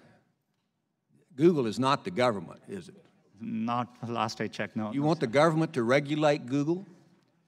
Today, we are subject to a lot of regulation across many different agencies. But you're not subject to the definition of what bias is by the government coming in and saying, Google cannot be biased, and we, the government, are going to decide what's biased and what's not biased. You're not subject to that philosophy, are you? No, not today. I hope we don't get to that point where government tries to come in and regulate what bias is, and because this is an independent, free company. I think that is, Google may have, to me, it's just a part of doing business like any other media outlet. They can say what they want. I've gone over time, Mr. Chairman. I have some other questions I'd like to submit for the record. Well, Mr. Chairman, if I might, the gentleman is certainly welcome to join me on this side of the aisle and switch parties at any time. It's getting a little late in his career to do That's that. right. I will just respond to the gentleman from Texas and say that we will be submitting questions in writing to you, Mr. Pichai, including the ones from the gentleman from Texas, and we would ask that you answer them promptly. We'd be very happy to. Thank you very much. The chair now recognizes the gentleman from Florida, Mr. Deutsch, for 5 minutes. Thank you, Mr. Chairman. Mr. Pichai, I believe that the platforms can and should do a better job preventing people from using services to engage in illegal activity. Tim Cook recently said platforms and algorithms that promise to improve our lives can actually magnify our worst human tendencies. Some of your peers are publicly reckoning with the ways their companies are not neutral platforms and are accountable for the content on the services. In congressional testimony, Mark Zuckerberg said his company is responsible for the content on its platform. In a Washington Post interview, Uber CEO Derek Khosrowshahi said we have to stand for the content of our platforms. We can't just say we're a platform and our job is done. Mr. Pichai, will you, in front of our committee this morning, join your peers and affirm that Google is accountable for the content on your platforms? We have a commitment to our users to provide accurate and trustworthy information, high-quality information, and we work hard to uphold those commitments. I'll take that as a yes. I want to return to the privacy discussion that's gone on. And Mr. Pichai, I went to to do a privacy checkup while we're sitting here, and you're right, it's quite good. But I want to talk about what it does and what it doesn't do, and perhaps you can help me work through this a bit. On my settings now on Google, my location history is paused, my device information is paused, my voice and audio activity are paused, my YouTube watch history is paused, that's probably a good thing, and my YouTube search history is paused. That said, it doesn't mean that you're not collecting data on me, does it? I think if you, for those categories, if you pause it, we stop collecting. No, I understand, but overall, it doesn't mean that you've stopped collecting data. You're still collecting data on search. You're still collecting data in ways that can help advertising and help provide the services that you provide. I appreciate that. My question is this. I wanted to focus also on the New York Times article about what they refer to as the mobile location industry. And I understand the way that data is collected when you talk on your website about searching Google, getting directions for maps, or watching videos on YouTube. You collect data to make services work better. I understand that. But data is also collected to use in advertising. And according to the New York Times story, it's a hot market. Sales of location-targeted advertising reaching an estimated $21 billion this year. It talks about your company and Facebook dominating the mobile ad market that also lead in location-based advertising. And it says that Google also receives precise location information from apps that use its ad services. Can you explain that to me? Is the New York Times saying that if there is any company that uses your ad services, and given the dominant place that you play in advertising, that would be, I would imagine, most.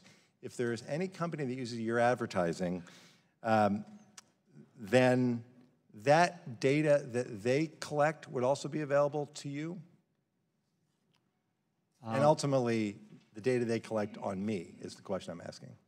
So we, as a company, and we have commitments to you, we view data as belonging to users, we are stewards of it, so we don't transmit personal data to advertisers, if I understand. No, I understand that. I'm asking about I'm asking about the data that companies, because the New York Times said that Google receives precise location information from apps that use its ad services. My question is, do you receive information, is the New York Times right, do you receive information about the locations that I travel from companies who use your advertising service? You know, I just want to make sure I understand the specifics, but there may be information. So for example, if we are providing an ad, and let's say it's for a restaurant, we normally would do it in a location near you so that it's relevant for you. You have an option to turn that setting off. But if it is, since we are providing that information, we would be aware of it. It's not coming from that company to us, but. But that's what I want to understand. If a company uses your advertising, does their location sharing get to you? And here's why. Let me just cut, because I don't have a lot of time. The Times talks about the information isn't tied to someone's name or phone number. Your personal information as you define it seems to be name, email address, and billing information.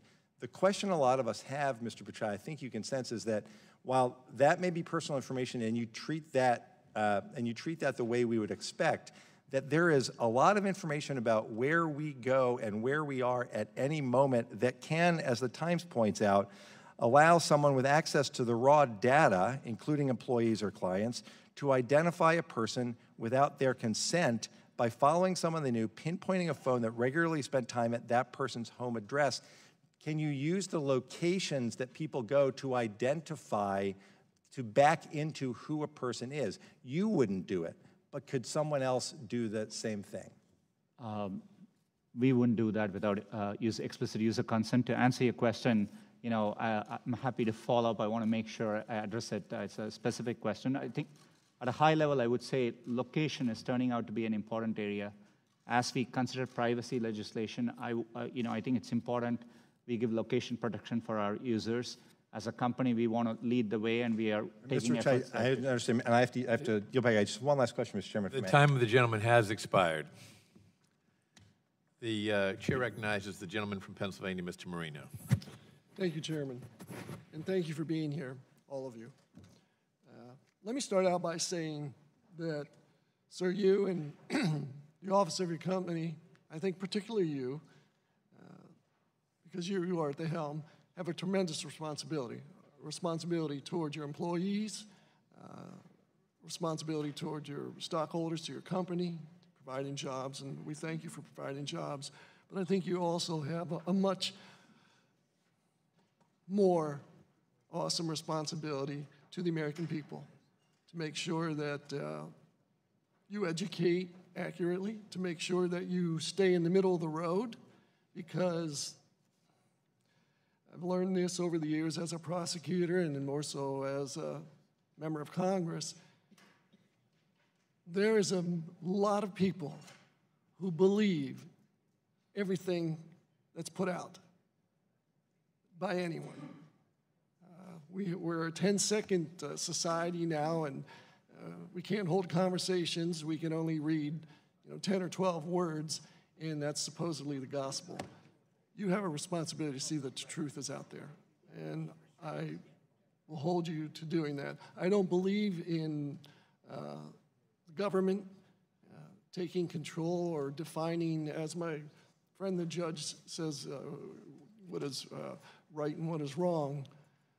I, for one, the less federal government in my life, the better. So I am depending on you and companies like your company to help us along the lines, because if the federal government does ever step in to regulate, you're not going to like it. And with that said, I have a concern concerning China. In 2010, Google left the Chinese marketplace due to concerns over hacking attacks, censorship, and how the Chinese government was possibly gaining access to data. I'm interested in what has changed since 2010 and how working with the Chinese government to censor research results are part of Google's core values. Do you understand my question? Congressman, right now there are no plans for us to launch a search product in China. We are, in general, always looking to see how best. It's part of our core mission and our principles to try hard to provide users with information. We always have evidence based on every country we have operated in. Us reaching out and giving users to more information has a very positive impact, and we feel that calling. But right now, there are no plans to launch in China. To the extent that we ever approach a decision like that, I will be fully transparent, including with policymakers here, and engage and consult widely. Am I then to understand that you have no plans to enter into any agreements with China concerning Google, how it's used in China? We currently do not have a search product there, and so, Do you plan on having a search product there? Right now, there are no plans to launch a search product in China. Okay, let me ask it this way. If in the future you decide to do that, what information would you share with the Chinese concerning other users, other countries? Anytime we look to operate in a country, I mean, we would look at what the conditions are to operate. There are times in the past we have debated the conditions to operate, and we explore a wide range of possibilities. Currently, it is an effort only internally for us. We are not doing this in China, and so, but I'm happy to consult back and be transparent to the extent we plan something there. I'm sure you are aware that right now there are thousands, maybe hundreds of thousands of people that the Chinese government has on computers trying to hack in the U.S. and any other countries. Same thing taking place to a lesser degree in Russia, simply because of the population. What can Google do to help curtail that, if not eliminate countries from hacking into other countries? As a company, we have faced significant attacks before. So, protecting the security of our users is what really keeps me up at night. And it's something we invest a lot over the years. We work with law enforcement because we rely on their intelligence to help us assess threats. But it's a comprehensive effort, and it's something we take seriously. Thank you. I yield back. But remember the responsibility that I think you have. Chair recognizes the gentlewoman from California, Ms. Bass, for 5 minutes. Thank you, Mr. Chair, and thank you for coming today. I wanted to follow up on some questions that were asked of you earlier, specifically the use of bots by authoritarian regimes and also the use of troll farms by Russia, and wanted to know if you could be more specific in terms of how Google is going to respond. In other words, will you expand your staff or modify the algorithms in an effort to identify and eradicate the online trolls? And then in terms of the flooding that takes place with bots, what specifically will you do to address this? This is something we actually face across the set of products we do today, be it our ad systems, be it our search products people are trying to spam, and be it YouTube and so on. So in general, we have built systems over the years to detect anomalous traffic patterns and mitigate that. And we also learn, we collaborate with others. Law enforcement has been very helpful to us in this regard. So if the example of the bots where you have, I mean, I saw one example where there was one day 125 dislikes, and the next day there were 84,000. How do you respond in a situation like that where it's obviously it's done purposely? So when we see view count manipulation of likes, dislikes, and either we get reports or we detect in our systems spikes in those activities, which make it clear that it's not humans doing it. We detect it, we treat it as spam or abuse of our systems. So you have staff dedicated to looking at that? Yeah, both. We have our algorithms, AI systems, and manual reviewers, and we are staffing up our manual reviewers significantly over the past couple of years. And so we do it comprehensively across all those things. So anticipating what took place in 2016 happening again, and this is specifically regarding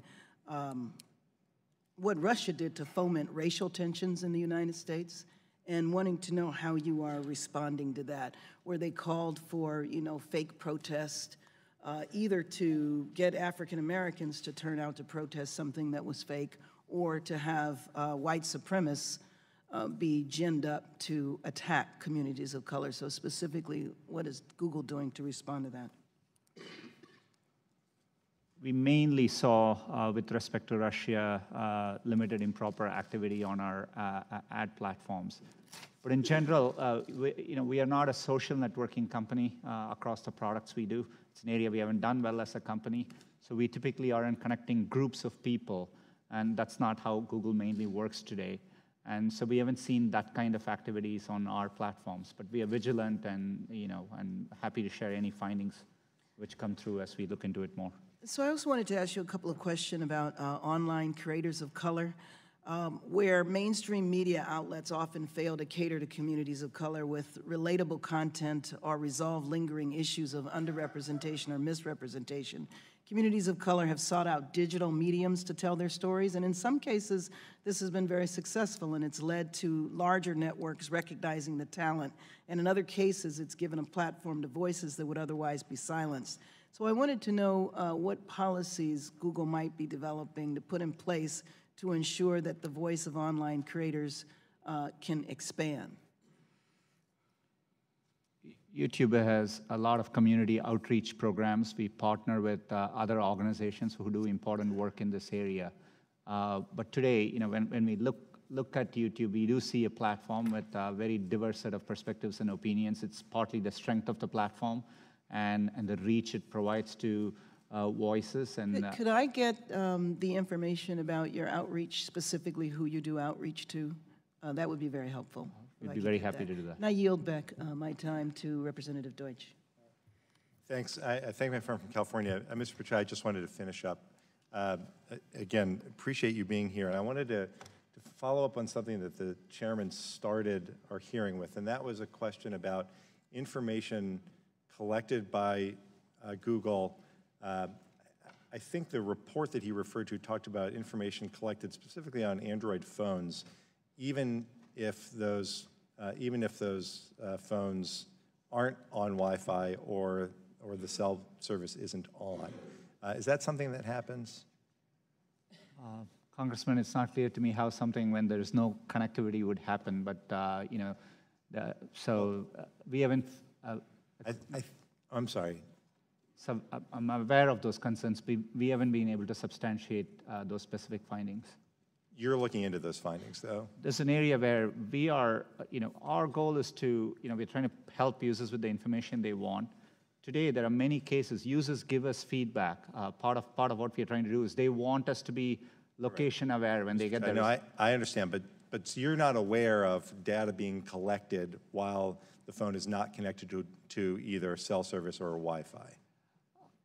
Yeah, there may be specific instances. For example, GPS may be working, and so it depends on the specifics. But in general, no. And so finally, the question is, if that information is, if that's possible, if you learn that it is happening, and I would love you to share that with us, if you learn that's happening, and the information then when the customer turns on his or her cell service, if that information is then sent back to your company on their data plan, a lot of people obviously have limited data plans.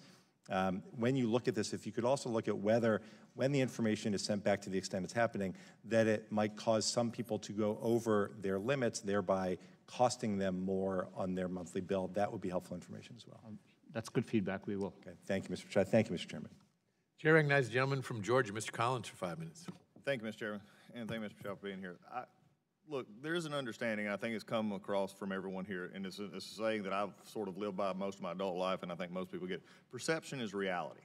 Now, you can disagree with the perception, you can disagree with the reality, but at a certain point in time, as you've even heard from many of the folks discussing on both sides of the aisle today, there's several perceptions that are going on what's being stored, what's not being stored, and how that is, or how that data and that privacy issue, and also the effects or the outcomes of the searches are made.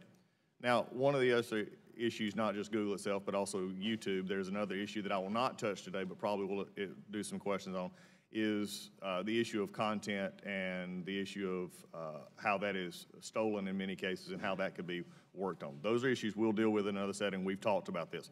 But I want to go through several questions because it's been discussed a lot about what you collect and what you don't collect. So the next few questions will be yes, no questions. I'm not trying to trick you here. It's simply what do you collect and how do you collect it, okay?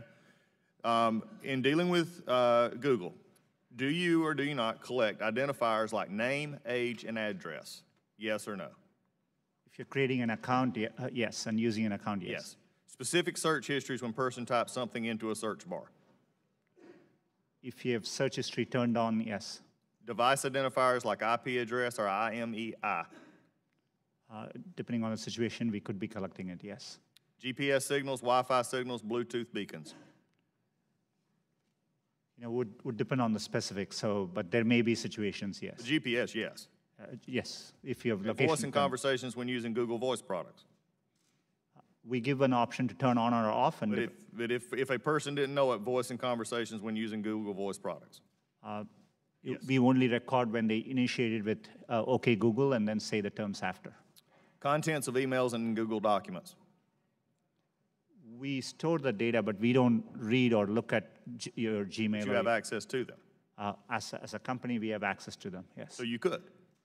Saying you don't or don't. I'm not asking do you or don't. I'm saying you could, though there is a possibility. We have clear established policies on how we would do that data. And their privacy policies, speaking of that, has changed 28 times, including 8 times since January 2016. So I think the policies, and this is why I'm asking these questions. Is there any type or origin of data which Google would refuse to collect that is not already prohibited by laws like COPA or HIPAA? And there are many categories of information today. We are particular about anything to do with health data. And those are covered under those. Anything that you would not collect outside of the 2 that I named, which are generally accepted as things you cannot collect. There are many things which we don't collect. For example, we don't collect, you could have a product like Google Home. We won't collect conversations unless you specifically ask us to. So you ask a question. And so we definitely are very careful and minimize the data we need to provide the service back to our users. I'm glad you mentioned data minimization. We'll get to that in just a second. How long do you keep the data that you have captured? Today, we give you the choice of whether you want to store the data or not. But if you store the data, from the time you turn it on, we store it for you. Okay, well, let me ask a question here. For all this has been discussed, age identifiers, search histories, all these things. And for how many would you say, let me just say, you've made an interesting question. How many people actually understand that they can actually cut this off? We remind people, and every day 20 million people come and make changes in these settings. So we see robust activity. When you control 95% of searches, you control this in a very large way. I would say the vast majority, not the most sophisticated, not the ones in a certain age demographic, are not as familiar with this as, say, some who work in the industry or at least around the industry. Would that not be a fair statement? If you could repeat that, Congressman, sorry. I'll get back to it. Earlier it was said that identifiers such as age, name, and address are treated differently. If that is true, how are you treating them differently, and is the same data collection process still done? How is it treated differently than maybe some of these others that we have spoke of that came, I think, from Mr. Deutsch's discussions, such as locators and things like that? We offer different controls for that. So for example, for location, we give specific controls. For your voice activity, we give specific controls. We are trying to meet users' expectations. And so for example, some people may want their search history to be available, but they don't want YouTube history to be recorded. So we give those choices to our users. One of the general dynamics of most of the tech industry and those who collect data is data minimization. You brought it up just a few minutes ago. The issue that I have, and it was in March of this year, a security researcher actually downloaded his, quote, Google Takeout.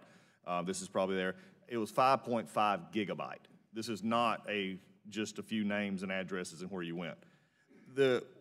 Why, number one, does Google need all this information? We can answer that in the fact that 86% of your revenue comes from advertising, so we know you manipulate the data in some ways. However, can you explain what you do to minimize this data, which is generally an accepted standard practice among those who collect data? Our goal is, but we are providing, for example, if we are providing you a service like Gmail, which we have done for 15 years, that data, we need to store it for our users, so they expect us to. So we are trying hard to match users' expectations. We don't need, our data for advertising, as I said earlier, most of it comes from just the keywords you type. And so, we need minimal data to do advertising. We give you options to turn ads personalization off. We store most of the data we do today to help give users the experience they want, and that's what we're trying to do. I'm going to go back to where I started. Perception is reality. The amount of data being collected here, how it is being used, how you monetize, basically the flow of information that you have, and the monetization of that is a concern. I think the perception of how it is used and from what side of the aisle is something that this committee, I think, will take up and continue to process. But I think when most people deal with this, what I said earlier, I'm not sure that in the broad scope of things, simply clicking yes, especially in a society today in which some of these things, and especially that was talked about mobile, which we've not delved into even further, is going to open up a much larger situation, which is not just simply monetizing data, it's actually using information that can be then used by either law enforcement or others in legal proceedings that can then be used against them. They're not going to understand exactly what is going on. With that, my time has expired, and I'll yield. Chair, thanks, gentlemen. Chair recognizes the gentleman from Rhode Island, Mr. Cicilline. Thank you, Mr. Chairman. Thank you, Mr. Pichai, for being here.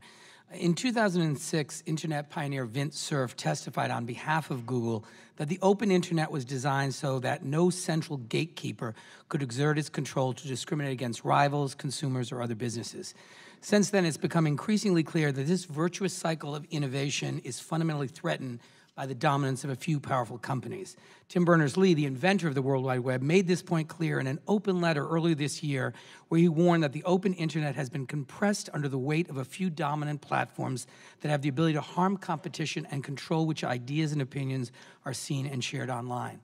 Along with 83% of Americans, I strongly support an open, decentralized Internet that is free of powerful gatekeepers with the ability to discriminate against rivals, threaten innovation, or harm consumers. With that in mind, I'm deeply concerned by reports of Google's discriminatory conduct in the market for Internet search.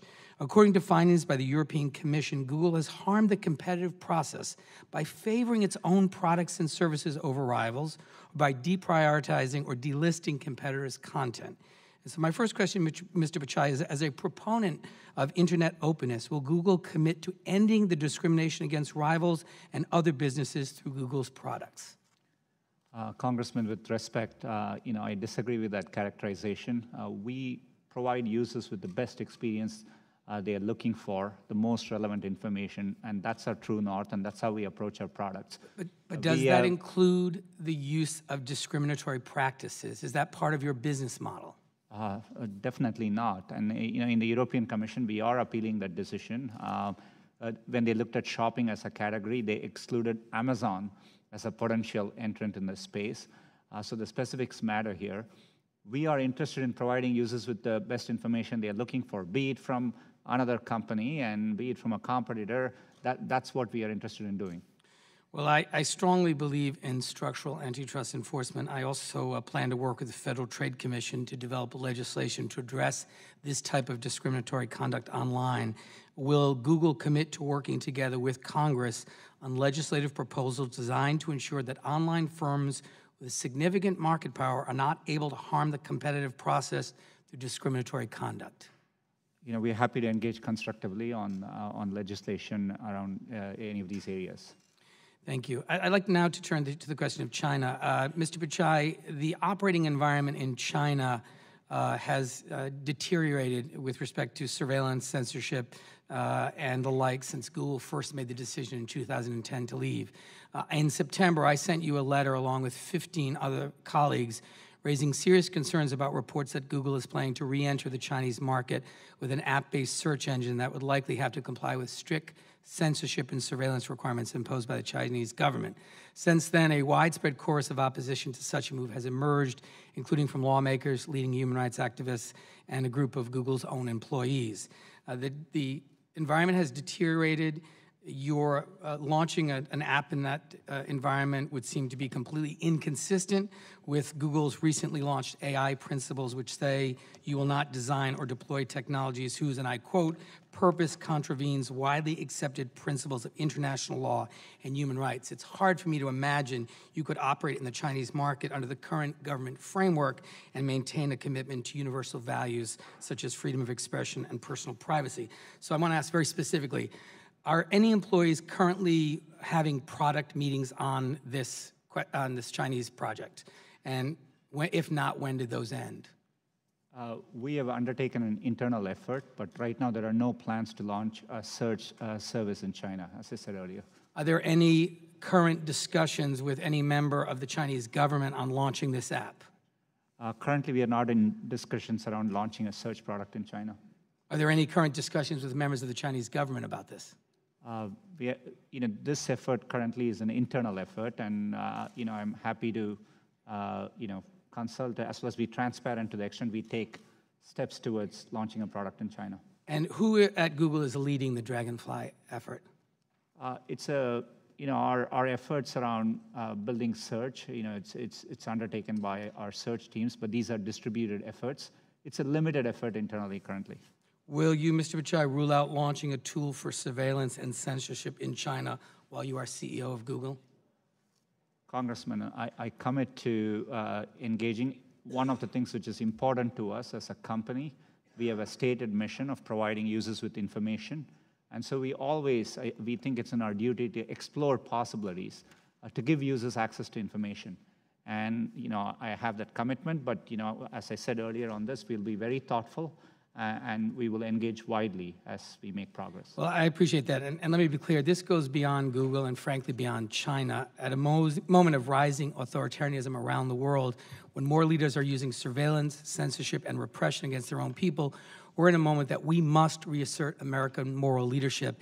And I think it's important that because other countries will look at that relationship. And Mr. Chairman, with that, I'd ask unanimous consent to submit for the record the letter of 15 colleagues and I sent to Mr. Pichai, his response, and a letter from more than 50 human and civil rights organizations opposing the launch of a censored Google search engine for the Chinese market. And would just note, Mr. Chairman, that in the submission of this for unanimous consent, the NGO letter reports that, and I quote, "The Chinese government is actively promoting its model of pervasive digital censorship and surveillance around the world. Many governments look to China's example, and a major industry leader's acquiescence to such demands will likely cause many other regimes to follow China's lead, provoking a race to the bottom in standards. It would also undermine efforts by Google and other companies to resist government surveillance requests in order to protect users' privacy and security, emboldening state intelligence and security agencies to demand greater access to user data." So the implications, Mr. Pichai, as you understand, are well beyond China, and I'd ask that they be made a part of the record. Without objection, so ordered. Chair now recognizes the gentleman from Florida, Mr. Getz.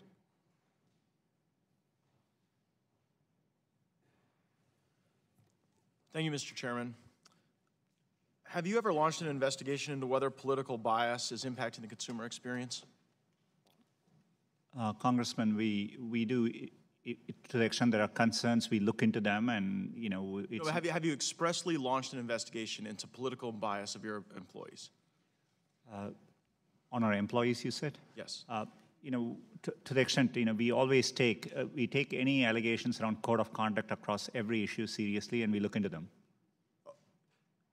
You said to me yesterday that as it relates to political bias, you haven't launched those investigations because there are so many redundancies and there is so much peer review that would not be possible. Is that still your testimony today? Congressman, yes, it's the way our processes work. If you need to make a change in our algorithms, there are several steps in the process, including launch committees and user testing and our rater guideline evaluation. But at your company, your employees can get together and chat in groups, right? Google groups? Yes, they can. And one of those groups is the civil rights group, right? We have many employee resource groups on which they can participate in conversations, yes. Have you ever looked into the conversation into the resist group? Congressman, no.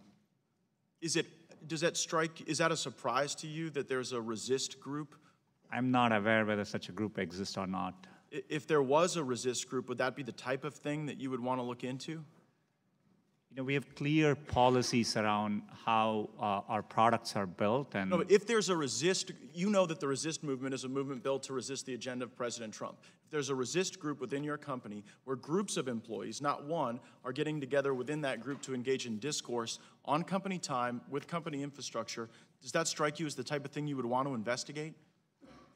Congressman, I'm not aware of any such group. None like that has been brought to my attention, and happy to follow up to, and understand the concern better. Yeah, Mr. Chairman, I seek unanimous consent to enter into the record a document from what purports to be Google employee Miles Borens, which is opposed to the Google group resist. Without objection, so ordered. I'm also reading now from the discussion that occurred over Breitbart and Google Ads, and I'm quoting from one of your employees who purportedly posted, anyone want to hold their nose and look through Breitbart.com for hate speech? Why would someone need to hold their nose to do that work?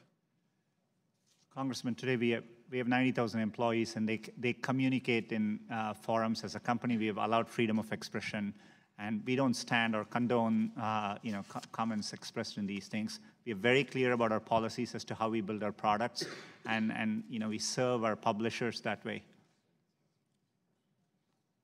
Well, if you haven't launched an investigation into any of your employees, because it would take a group of employees to engage in improper conduct, and if those groups of employees are engaging in discussion on your platform, and if one of those platform groups is Resist, and if on that Resist movement site or any other sites in your platform, there's discussion of suppressing conservative speech, why would that not be something that you would launch an internal investigation in, publish the reports, sanction those employees that may or may not be engaged in improper conduct, so that we can all have greater comfort in the user experience? Congressman, first of all, I want to assure you, we have checks and balances so that employees, and we not just on this issue, across any issue, we protect the sanctity of our systems, our product development process, and we would do that. How can I have confidence that you're protecting the sanctity of your system when you don't even know that your employees are getting together on your own company's infrastructure to talk about political activity? In general, we always assume our systems are designed. We assume there could be bad intent. So we've designed from first principles because, for security reasons, both externally and internally, at any given moment, we assume that somebody may be acting in bad faith. And that's how we have designed our systems with all the protections in place. We need to do that for our security of our systems, and it's a first principles approach. So if your assumption is that people can act in bad faith, why then have you not launched an investigation into the communications that seem to indicate a desire to suppress conservative political movements and conservative voices? Well, if there are allegations around discussions which are specific with the intent of manipulating our products, we would conduct an investigation. Okay, well, that's good to hear. The Wall Street Journal reported that your workers were discussing tweaking search terms to frame the discussion over the travel ban. Did you perform an investigation into that allegation? We looked into it. There was no attempt at anything to influence our products. There are at times during important news events, for example, during events like hurricanes, et cetera, we have a set of tools, crisis response tools.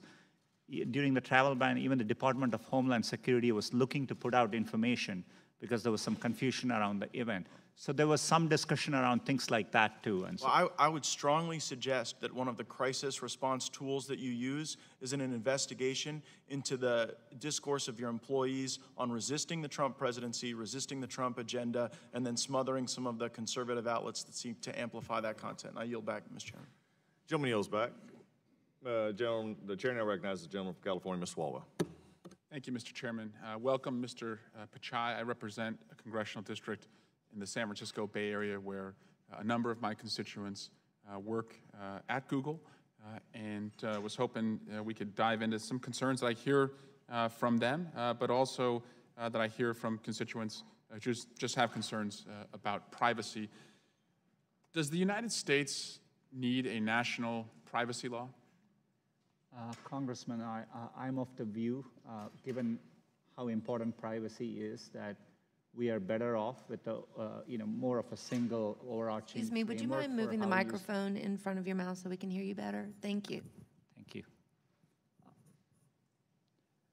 I'm of the opinion that we are better off with more of an overarching, data protection framework, which for users, and I think that would be good to do.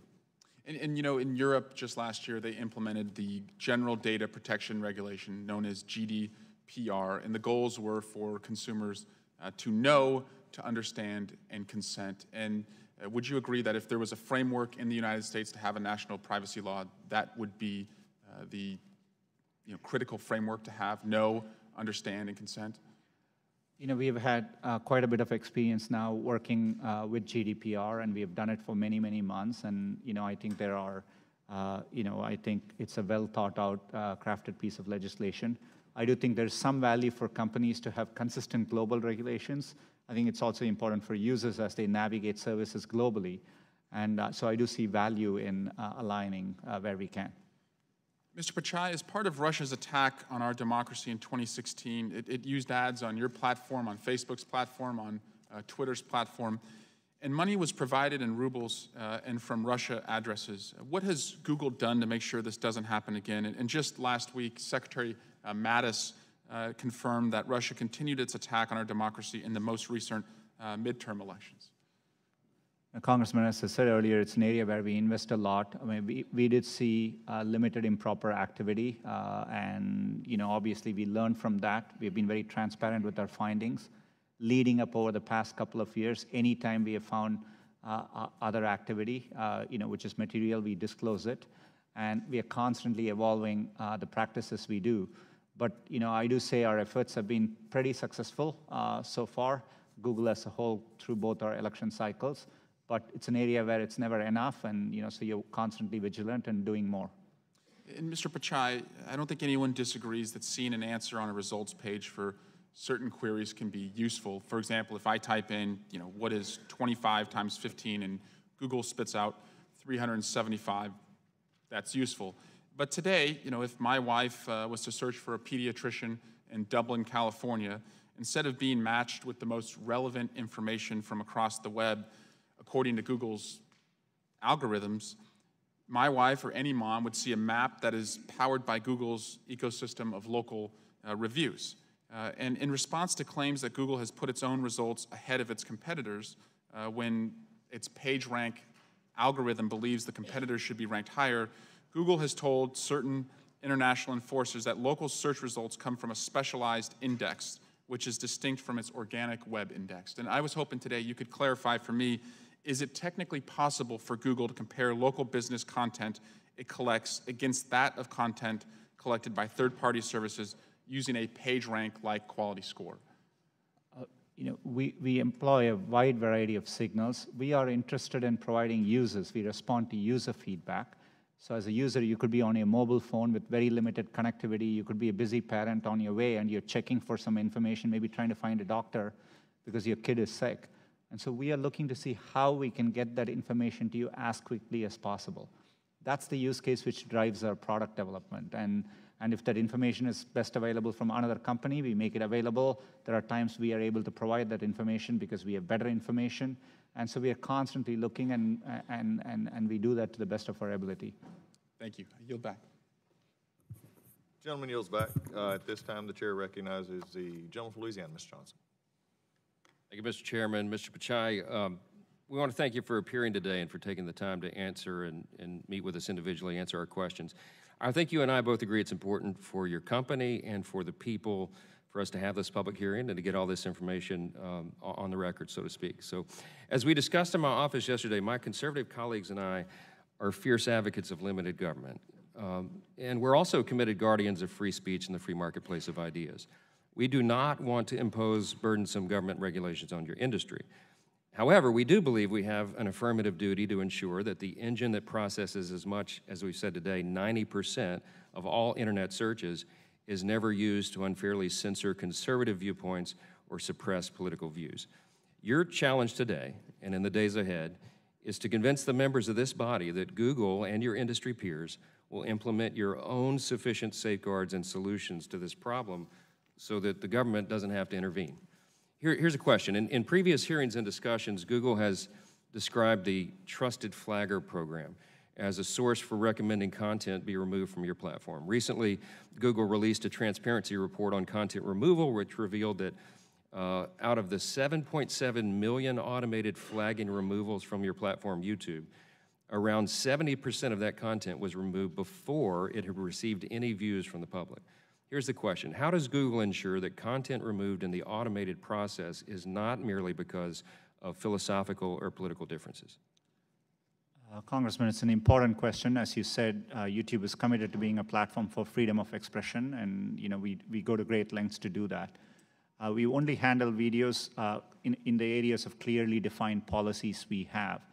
We do have automated systems, but we assess it, we later spot check it to make sure the system is working as intended.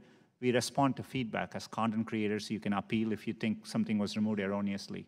But it's really important to us that we provide a platform for freedom of expression, but enforce the rules of the road on areas where we have said, but we are very transparent about the areas and the clear policies with which we do those things. You've spoken a lot today about objectivity. That's the goal. We applaud and appreciate that. As you know, Alphabet's incubator Jigsaw has introduced Perspective. It's a tool that uses machine learning to filter online discussions for, quote, toxicity, unquote. This to me raises issues of how Google's parent company is using machine learning to filter speech that is viewed as unproductive, such as ad hominem attacks or offensive language or the like. When creating a tool like Perspective, what steps is Google taking to protect conservative viewpoints from being considered toxic by subjective reviewers as the program progresses? Congressman, Perspective, provided by one of our sister organizations, Jigsaw, it's a platform for publishers to use. So the publishers get to define what they want acceptable or not, and then that's what the tool provides for them. But I think your point is valid. I mean, we don't want to be in the position of just editorializing publisher content, and we are just providing a tool for publishers to better drive the content on their platforms. You mentioned the appeals process if a content provider has their material flagged. How quick does that appeals process work? In other words, what's the review period? I think it varies. We prioritize areas which are sensitive. For example, areas like terrorism is something we prioritize very significantly and higher up in the queue. But we are ramping up our resources, and our goal is to do it as soon as possible. But sometimes it can be a matter of hours. If it's areas around copyright, we have implemented Content ID. We have a system by which we can automatically detect and respond right away back to copyright owners. So it's a constant work in progress. In the committee's last hearing with Google's Ms. Juniper Downs, we discussed this. I raised the case of the Alliance Defending Freedom's content being removed after being reported by a trusted flagger on YouTube. The flagging organization was the Southern Poverty Law Center, which has a kind of an infamous reputation for being, I would say, a radical left organization that opposes conservative viewpoints. What criteria does Google use when granting trusted flagger status to third parties such as the SPLC? Today we first want to clarify one thing. Our trusted flaggers don't remove content. They can flag content for us to review, and we review flag content. It's mostly used by law enforcement, many nonprofit agencies in areas, important areas like child safety, terrorism, and so on. Southern Poverty Law Center is a trusted flagger. People can register. Last we checked, they've never flagged a single video on our platform. We have reached out to a wide variety of organizations, including conservative organizations. We would be happy to take your suggestions to add organizations as trusted flaggers. Appreciate that. We need a little objectivity in the reviewers, and I'll yield back. Gentleman's time has expired. The chair now recognizes the gentleman from California, Mr. Liu. Thank you, Mr. Chair. This is now the fourth hearing in a series of ridiculous hearings on the free speech of internet companies. A significant portion of this hearing was a waste of time because the First Amendment protects private individuals and corporations' free speech rights. Now, there are things that Google does unrelated to speech that I disagree with. But when it comes to search algorithms, your prioritization, what videos you want to show, the First Amendment protects you.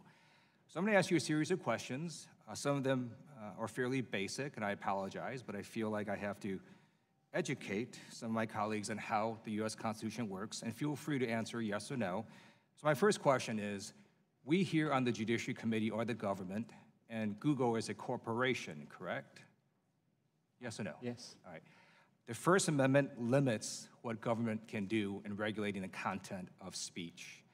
It does not limit Google, but Google does have to follow corporate laws and other laws. And under those laws, you and your board of directors have a fiduciary duty to your shareholders, correct? Yes. Okay. And one of the ways that Google generates a profit is when consumers use your search engine, they watch videos, some of them click on ads, they use your applications. Isn't that one way you generate profit? That's one of the business models we use. And if consumers were not getting the search results they wanted, or not getting the videos they wanted to see, they might start moving to your competitors. Isn't that right? Every Monday when I run my management meetings, yes, we worry about, users have a lot of choices, so we work hard to earn their trust every week. And so let's say you figure out that the #1 thing users want to see are dog and cat videos. Under the US Constitution, you have the absolute right to promote dog and cat videos. I'm not saying you do that, but you do have the right to do that if you wanted to. Isn't that correct? Congressman, I'm not the expert on First Amendment, but generally I think that's right. I thank you. So last week when I got notice we're going to have another one of these hearings, I did a search on Google. I searched for Congressman Steve Scalise. He is a Republican. And I hit the news tab. And the first 4 articles that come up are generally pretty positive. The first one is from Town Hall, a generally conservative publication, about his book, Back in the Game. Second article is also about his book, Back in the Game. Third is about him talking about election results. Fourth is from Fox, another positive article about his book, Back in the Game. You don't have a group of people at Google, they're sitting there thinking, hey, we like Steve Scalise, so we're going to generate positive articles on these search results. That's not what's happening, right? I'm very glad to see Congressman Steve Scalise fully recovered and back, but we don't deal with individual queries and, with any viewpoint, and so these are our algorithm. Nowhere in your programming code does Congressman Steve Scalise even show up, isn't that right? Yes, that's right. Okay. Now I'm going to do a real-time Google search for a very similar term. I'm going to change one word. So I'm going to search for Congressman Steve King. I'm going to hit the News tab. First article that pops up is from ABC News. It says, Steve King's racist immigration talk prompts calls for congressional censure. That's a negative article. But you don't have a group of people at Google sitting there thinking and trying to modify search results. Every time Steve King comes up, a negative article appears. That's not what's happening, right? We always operate for any query with the same set of principles. We are trying to reflect what is currently, if it is newsworthy, what is currently being discussed about that phrase. Thank you. So let me just conclude here by stating the obvious. If you want positive search results, do positive things. If you don't want negative search results, don't do negative things. And to some of my colleagues across the aisle, if you're getting bad press articles and bad search results, don't blame Google or Facebook or Twitter. Consider blaming yourself. I yield back. Gentleman's time has expired. Chair now recognizes the gentleman from Arizona, Mr. Biggs. Thank you, Mr. Chairman. Thanks for being here, Mr. Pichai. I don't disagree with one point made by the last questioner. Let's call him questioner. That's easier to say. In the sense that I think you have a First Amendment right to do what you guys want to do. So you're a private company. There's very few constraints on the First Amendment, although there are lots of constraints ultimately when we start looking at it, everything from libel to slander to threatening, intimidating, to yelling fire in a crowded theater. We have constraints on First Amendment speech. But you've seemed, as we've gone through here today, to say that Google doesn't have bias. You yourself have said you personally don't have bias or animus, and you've also tried to implement policies to prevent bias and animus as well. Isn't that true? Yeah, we work hard to build our products in a neutral way, and I'm committed to doing it that way. Right, and in some respects, we haven't heard much discussion about the human intersection with the creation or manipulation or editing of algorithms. But there is human interaction with humans create the algorithms, and you might have some artificial intelligence that might adduce some additional information as it goes. But originally, the creativity comes from the humans, right? Yeah, that's right. Well, how can we be assured that foreign adversaries will not use your platform against Americans or American national interests? We always worry about that as a threat vector, and this is why we make sure, the best way we do it, when we are building our products, we don't rely on, one person or groups of people to be able to do it. We follow a set of robust process, including tests and validation, both from users. We get feedback from users, and we use raters externally to evaluate. And we do this. For example, our search raters in the US are there in all the 50 states of the US. We geographically distribute them so that we really get the perspectives of everyone around the country. Well, that doesn't really get to the answering my question of security assurance. And so I guess if manipulation of your information systems was not possible or effective, we would not be seeing so many countries investing in the capability of manipulation, whether it's Russians or Chinese or Iranians or others that are, attempting to manipulate your system. And there may be attempts to use our products and services. So, for example, because we provide advertising products, and what we saw in the 2016 election was, limited activity, but it's improper.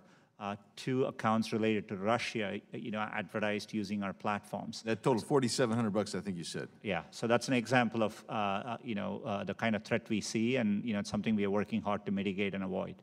Okay, and so I guess I would say that it looks like you guys have a policy of do no evil, right? Is that fair to say? It's not our official policy, but, it's a statement which has been communicated by us internally. And other people have brought up the work that you may or may not be doing in China, and I want a clarification of that. Are you looking to expand in China and cooperate with the Chinese government on a platform release in China? To the question, it's about search. Right now, we have no plans to launch search in China. We have always, over the years, explored how best we can continue to serve users in China, but that's what we're doing. Are you doing anything with the data share with the Chinese government? Today, we don't operate our services which involve user data, like Google Search or Gmail in China, and so no. So you're telling me nothing at all then with China? We do provide, for example, Android, which is an operating system. We work with partners around the world, and there are OEM manufacturers around the world, including in China. So manufacturers, but beyond manufacturers, any other platform use? We don't have any special agreements on user data today with the Chinese government? That's right. Okay. Do you share the data that you collect on civilians with the United States federal government? We comply with valid law enforcement request, and and we with due process we comply with valid law enforcement. What's the extent of that? We publish a transparency report in which we give insights into the law enforcement requests we have gotten and our and our compliance there. The last question I have, real quickly. In May 2016, Google banned all ads by payday lenders, even though it invested in LendUp, which is effectively a payday lender. And it banned ads by competitors. Is that a normal practice? Congressman, we undertook ad policies in that particular area because we saw evidence of misuse, and we had gotten a lot of feedback, and that's what we reacted to. Did you ban your own LendUp app? I don't think Google is involved. I think one of our sister companies is has an investment in LendUp. Right. I think that's my understanding. Okay, was it banned? The gentleman's time has expired. I can follow up. I'm not aware of the specifics there. Happy to follow up. Thank you. The gentleman's time has expired. The gentleman from Maryland, Mr. Raskin, is recognized. Thank you, Mr. Chair. Welcome, and thank you for your testimony today. Do you know what frazzle drip is? I'm not aware of the specifics about it. I heard some references about it from my team over the past 24 hours. I just learned about it in the Washington Post this morning. There's an article with this headline, "A Platform for Free Speech That Extremists Routinely Exploit." And in it, the article explains that the recommendation engine for YouTube, which is owned by Google, correct? Yes. Yeah. The recommendation engine for YouTube recently suggested videos claiming that politicians, celebrities, and other elite figures were sexually abusing or consuming the remains of children, often in satanic rituals, according to watchdog group Algo Transparency. The claims echo and often cite the discredited Pizzagate conspiracy, which 2 years ago led to a man firing shots into a Northwest Washington, D.C. pizzeria in search of children he believed were being held as sex slaves by Democratic Party leaders. One recent variation on the theory, which began spreading on YouTube this spring, claimed that Democrat Hillary Clinton and her longtime aide Huma Abedin had sexually assaulted a girl and drank her blood, a conspiracy theory its proponents dubbed frazzle drip. Now, the article goes on to describe how this frazzle drip conspiracy is all over YouTube.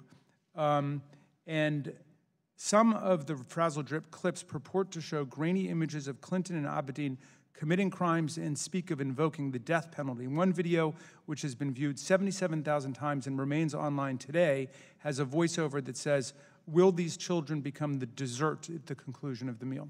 So, and this is just one example that they use of extreme right and paranoid conspiracy groups using YouTube as a place to trade their videos and to promote propaganda. What is your company policy on that, and are you trying to deal with it?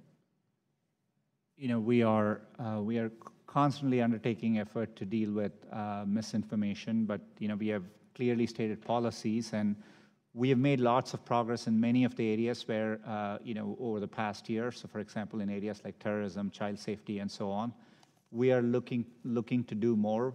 You know, this was a recent thing, but I'm committed to following up on it and making sure we are evaluating these against our policies. But it's an area we acknowledge there's more work to be done, and you know, and we'll definitely continue doing that. One of the videos discussed included images of a body on a table before restrained children and of Hillary Clinton with a bloodied mouth and fangs claiming that she and Abedin drank the blood of their victim. That was removed, but then another consisting of an exact copy of the video remained online, or apparently remains online. I mean, is your basic position that this is something you want to try to do something about, but basically there's just an avalanche of such material and there's really nothing that can be done, and it should be buyer beware or consumer beware when you go on YouTube? You know, we do grapple with difficult issues. Maybe we have to look at it on a video-by-video basis, and we have clearly stated policies. So we would need to evaluate whether the video, the specific video, violates any of our policies. And we do strive to do it for the volume of content we do get. And you know, we get around 400 hours of video every minute. But it's our responsibility, I think, to make sure you know, YouTube is a platform for freedom of expression, but it's responsible and contributes positively to society. Some of my colleagues are upset about negative references to Donald Trump, not Hillary Clinton or not Barack Obama. And obviously, you know, one potential strategy today is to try to heckle you into somehow playing favorites with Donald Trump and Republicans. I think that that would be a silly and ridiculous takeaway from this. On the other hand, there is material which is a true public danger.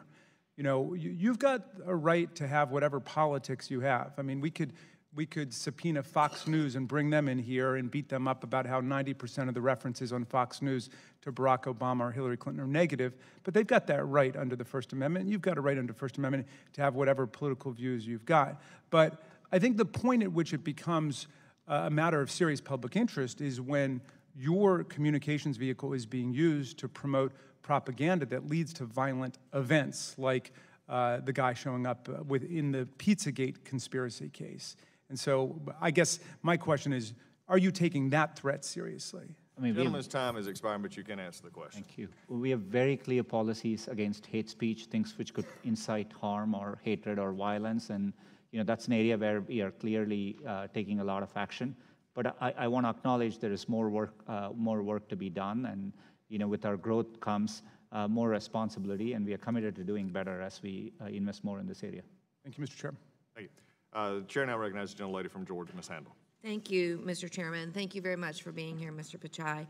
For years, a Federal Trade Commission on a bipartisan basis has affirmed that precise geolocation information is considered highly, highly sensitive, and that consumers must opt in to that. Do you agree with that? Yes, I agree with that. Do you think there's other information, privacy information of consumers that should also be required to have opt-in versus opt-out? In general, I think a framework for privacy in which users have a sense of transparency, control, and choice, and have clear understanding of the trade-offs they need to make, I think is very good for consumers, and we would support that. Okay. And speaking of privacy and transparency, I'm trying to understand the difference between a paying customer for the Google Suites versus the free Gmail. So when it comes to data collection, are the criteria and the rules the same if you're on Google Suites versus Gmail? Google Suite is a broader suite of products than Gmail alone. We have very specific policies around Gmail. In general, we don't, as a company, we don't read your Gmail unless we have express consent from you, for example, to investigate security or abuse related to an account. On G Suite, we provide G Suite across many instances. We have clear policies against that too. We don't use... Right, but what I'm asking is, are the policies different? We don't distinguish between, so for example, today we provide G Suite for free to many educational institutions. We don't use that data from within G Suite for advertising. You collect it. Well, we store, G Suite involves user documents, be it documents or Gmail. So we store it for the user so that they can access it. And no one in your company has access to it? People, or they do have access? We have policies that they cannot access it unless they have specific consent from the user for a specific situation. Okay. What would be one of those reasons? For example, you may want to investigate fraudulent activity related to your account, and we may ask for your permission to do that. There may be a valid law enforcement requirement which we have to comply with. All right. I'm going to go back to Google Takeout, which my colleague from Georgia asked about earlier. I would say that the average person probably has never heard of Google Takeout until recently. So when did it become available? We started this effort, I'm aware of it as early as over 10 years ago, and we started building for many of our products. We started an office in Chicago with the express goal of providing users with this takeout capabilities. I think we were quite unique in starting to work on that as a company, but there's more effort we plan to do there. Who has access to it? This is for users. So for example, if you decide to stop your Gmail account and you go with another email provider, being able to take your Gmail data with you, and that's what it's designed for. Takeout is for users, yeah. But no one from within Google or any other place can come in to Google Takeout and get your information? No, it's expressly designed for consumers to take their data with them. I understand what it's designed for. I'm asking who practically can get access to it. We have very strict limitations on access to sensitive... Oh, so it's more than just, if I were going to Google Takeout for Karen Handel, I'm not the only person who has access to my Google Takeout? You are the only person who can take out your data, but I'm just saying, you asked about internal systems. We have clear policies. Employees can't go looking at user data unless there are a narrow set of circumstances which may involve either consent from the user or legal situations, etc. All right. Is it free? Is takeout? Get your data? Yes, it is free. So when a person takes their data out, or they want to go through and clean up privacy and they delete, is it really deleted or is it just hidden? Depending on the service, if you're terminating your account and you delete the data, it will take some time, and we communicate that to propagate through our systems and get removed, but we follow through on that. But it's deleted. It's not just hidden from sight. It's deleted. That's okay, right. One last question. You said that your company embarked on an initiative to register people to vote. How did you do that, and who did you target, and in what states? So for example, during registration windows, we highlight, we give people information about where to register. We do these things representatively for all our users across the US. And all indications are that the participation is uniformly high across our user base. So we do this with the express goal of... But how did you do it? Did you send out links? Did you send out voter registration forms to people? The gentlelady's time is expired, but you can answer the question. Thank you. For example, on the Google homepage, we may say, check where your polling place is. And as a user, you can click on it, and we give you the location of your closest polling locations and the opening times available to you. That's an example. I'll be following up on that. Thank you, Mr. Chairman. I yield. The chair now recognizes the gentlelady from Washington State, Ms. Chapel. Thank you, Mr. Chairman, and thank you, Mr. Pichai, for coming to testify before us. I, for one, am thrilled that you as a company encourage people to vote. I think we should all do that. I'd love to see Election Day as a holiday. I've been deeply concerned for some time about employers mandating forced arbitration rather than allowing for people to pursue justice. And forcing people into arbitration when they've already experienced a violation of their basic rights, I think, is a deep injustice, and it subjects people who have already been victimized to further victimization. And we've seen research that shows that it discourages people from coming forward to report abuses to begin with. There are very successful companies in your field, including companies like Salesforce, that have thrived while foregoing forced arbitration contracts and clauses. And I think that we can all agree that the argument that eliminating forced arbitration threatens innovation should be dismissed out of hand. Eliminating forced arbitration has been a shared priority by my colleagues on this committee, as evidenced by the fact that our ranking member, Jerry Nadler, as well as Hank Johnson, David Cicilline, and I have all introduced legislation to end the practice. And I was very heartened to see that Google ended forced arbitration, but only in the context of sexual harassment. And so I hope you agree with me that upholding people's fundamental right to safety in the workplace and freedom from discrimination, whether it's based on gender or sexual orientation or race or religion or any other metric, really benefits all of us. And so I wanted to point out that it's particularly critical for companies like Google to take that moral leadership in this space, since there are limitations for affected people to pursue system-wide change through tools like class action lawsuits.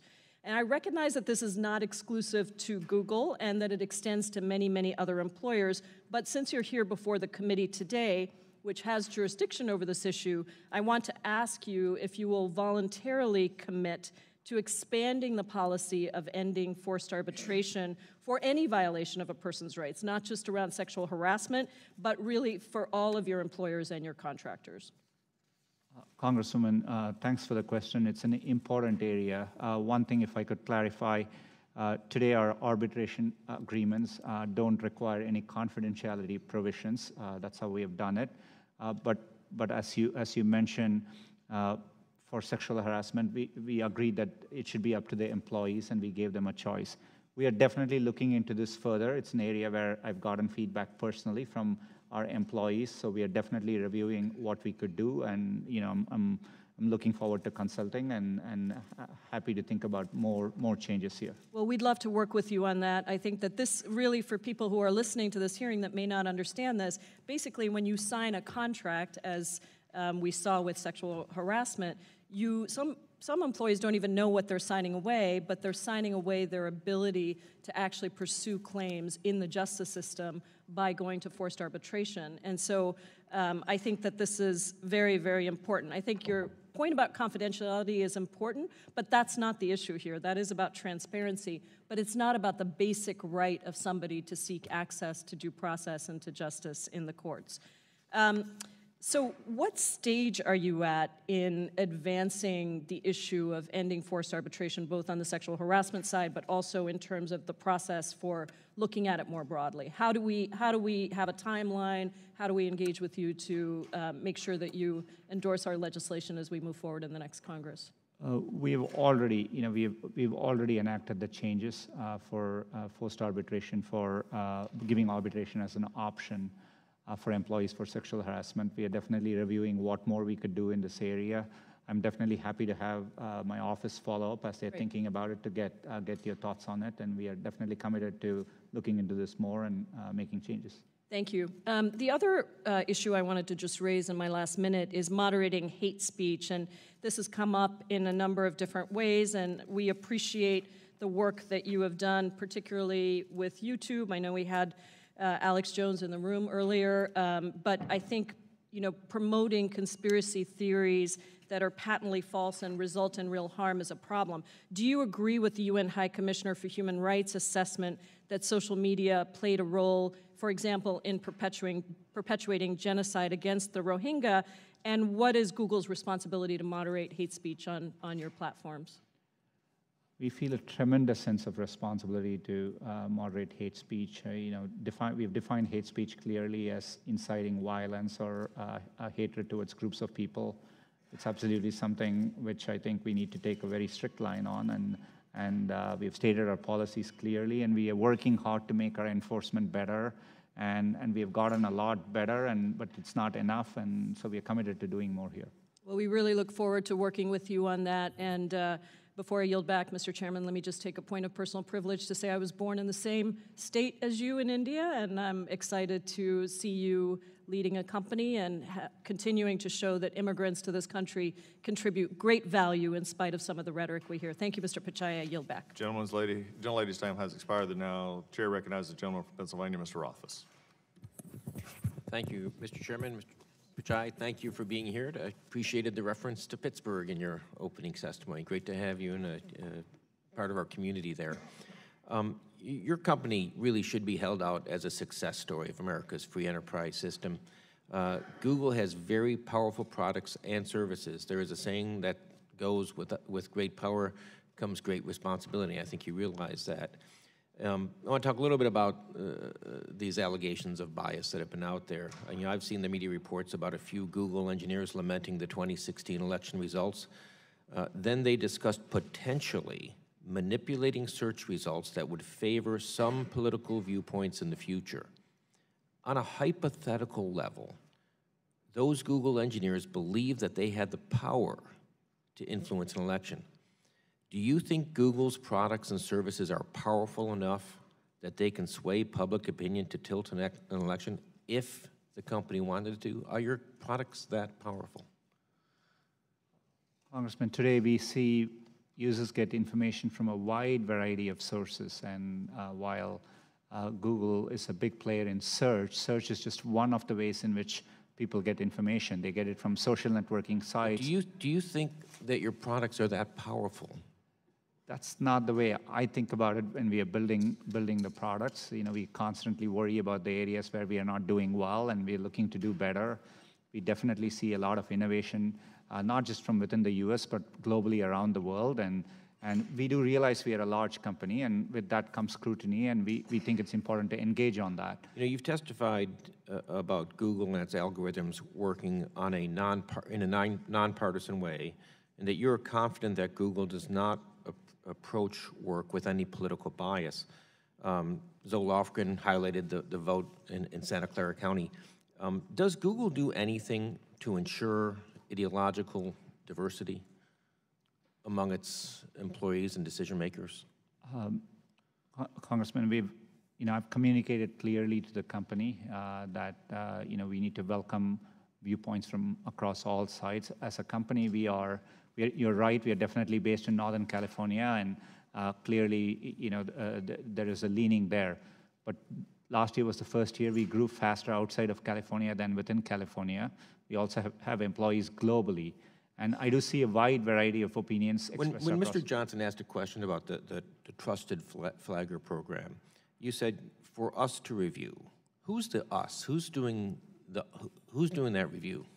We review things both with a combination of our automated systems as well as manual reviewers. These are people who are part of... And how many people is that? How many, is it a committee? Is it... we've committed to scale up our manual reviewers to over 10,000 people, and we are well underway to do that. And so this is thousands of people working 24/7 globally across, looking at content based on our policies. Google has described its ethic with these pithy, great statements: don't be evil, do the right thing. I'd like to discuss these ideals in relation to reports at Google that we've been talking about with China. The strict authoritarianism the Chinese government rules its people has caused concern around the globe for generations. I vividly recall the early days of June 1989 in Tiananmen Square. Now I read recent reports about crackdowns on Muslims, on Christians, on Falun Gong. Mass incarcerations and human rights abuses against people of faith in China should be a major concern for everyone around the world, including your company. Did Google design a prototype for a search engine that could be used in China to censor content? Congressman, we have undertaken an internal effort. Did you create a prototype? There was a report in The Intercept that says a prototype for the censored search engine was designed. We have developed and explored what search could look like if it were to be launched in a country like China, and that's what we explored. And how many months was that project ongoing? We've had the project underway for a while, and there have been other projects which we've undertaken for a while, and we've never launched them too. So we are constantly exploring. How many people were working on it? The estimates, the number of engineers on the project have varied over time. At 10? At one point, we have had over 100 people working on it. It's my understanding. I just want to echo what my colleague, Ms. Jayapal, had said. You know, yeah, I'm glad you're here at the committee, but I'm glad you're here in our country. You are the success story, and I can just think of you sitting as a teenager in India, thinking that this was probably never even on your radar. But you came to this country because this country had that promise out there. And I want to thank you for being here today and encourage you to continue collaborating with this committee. Thank you. Gentleman's time has expired. The chair now recognizes the gentlelady from Florida, Ms. Demings. Thank you so much, Mr. Chairman and Mr. Pichai. I'm here. Thank you so much for being here and enduring all that we have heard and seen today. As you know, Google certainly has significant influence over the dissemination of information to the American people. You have the ability to mold and shape how we think, the decisions we make, what we buy. But let me just remind you and others that America, with all of its greatness, has enough problems. And we have to make sure that the gift of Google is used, the service that you provide is a responsible one. In your own statement, you said that the American people have the ability to use technology to improve their lives. So that tells me Google helps to solve problems, not create problems. My concern specifically centers around the protection of the consumers, because Google certainly would not be anything without the consumer. So the protection of the data, their information, the level of service that you provide. And I know we've talked a lot today about data collection and how it's used, and if the settings are in place, then it's not collected. So let me just understand, really starting with the chairman's questions, which I thought was a good opening for us. If a consumer tells you not to collect their data, then you do not collect the data. Is that correct? That's right.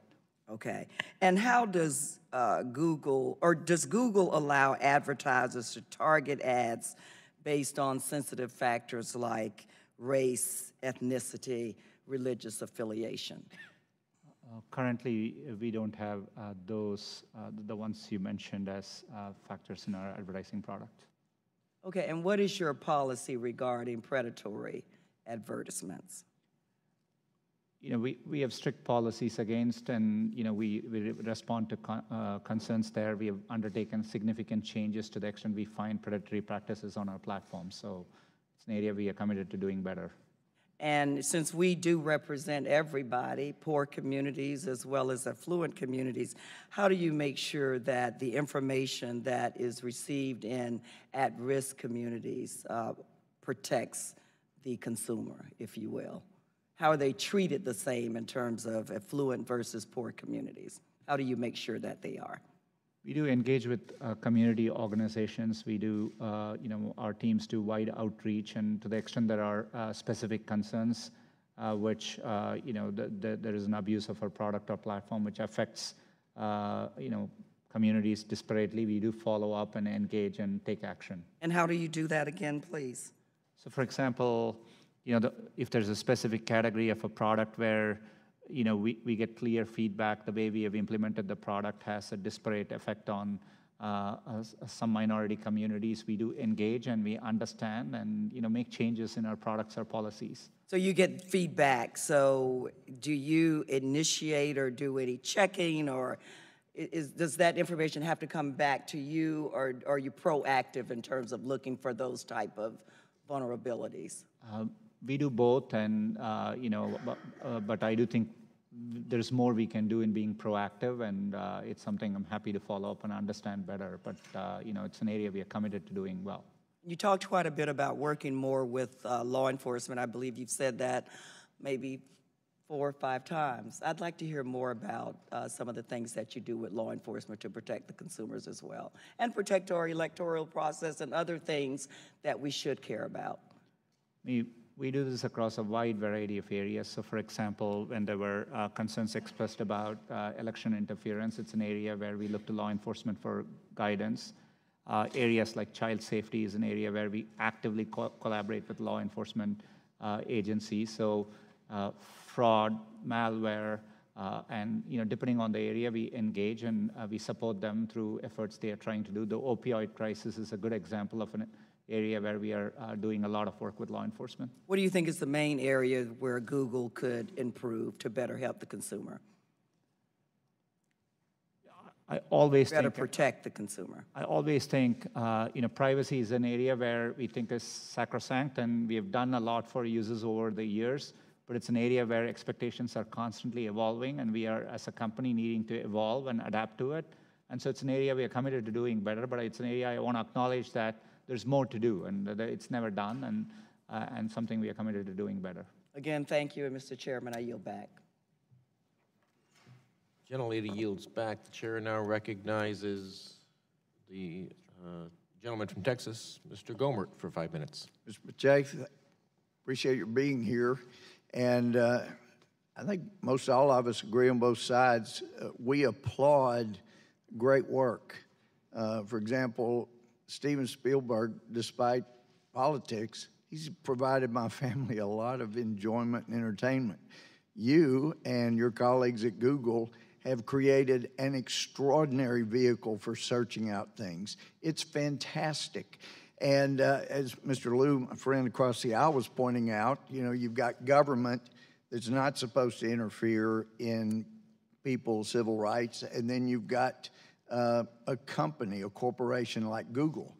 My problem is when the government gives its immunity from lawsuits over to a private corporation that's the head of that corporation doesn't even realize that there is political bias run amok in his company. And that's the problem. I don't want to see you overregulated. I don't want to see you regulated. I want to see others come up with brilliant ways, as you, Mr. Brim, and others did, to create something that makes life easier. But a good example, you have a trusted flagger, you'd indicated, called the Southern Poverty Law Center. The Southern Poverty Law Center really has stirred up more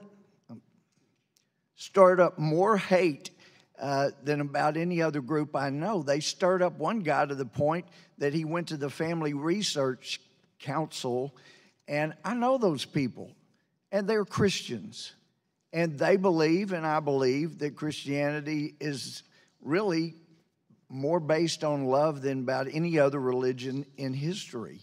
God so loved the world, he sent his son so loved the world, he gave his life. And yet they stirred up hate against the Family Research Center, and a guy goes in shooting. You have, let's see, June 18th of this year, Southern Poverty Law Center announced it had reached a settlement with Najib Nawaz and his organization, Gilliam, for falsely labeling them as anti-Muslim hate group. They were wrong. Now, you consider them a trusted flagger, yet they keep creating problems for people that are not haters. And in fact, they had to pay out $3.375 million. My problem is when you put your moniker on them, a trusted flagger, why aren't you paying $3.375 to Mr. Majid Nawaz? That's my problem. You trust people that have stirred up a lot of hate. And another good example, and you're so surrounded by liberality that hates conservatism, hates people that really love our Constitution and the freedoms it's afforded people like you, that you don't even recognize it. It's like a blind man not even knowing what light looks like because you're surrounded by darkness.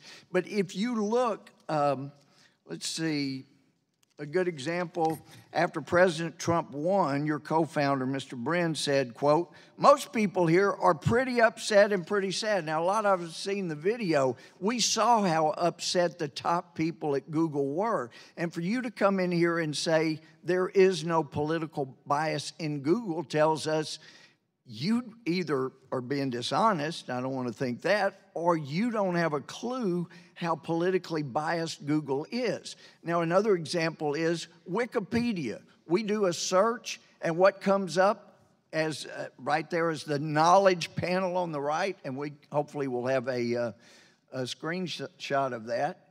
We get Wikipedia. My chief of staff went on, she told me, every night for 2 weeks and put proper, honest information in with proper annotations, and Wikipedia's liberal editors around the world would knock it out every day and instead put up a bunch of garbage like Mark Levin has now been facing. Yet to you, they get a trusted spot. And when Wikipedia slanders or libels someone and you're the one that has trusted them above any other entity, you ought to be liable. You ought to be liable when the SPLC is liable. You ought to be liable when Wikipedia demeans and uses their political bias. And I hope and encourage you to look around and notice you run off conservatives, you embrace liberals, and it's time Google was actually not immune so that people can hold you accountable and get a little better objectivity. I see my time's run out. I yield back.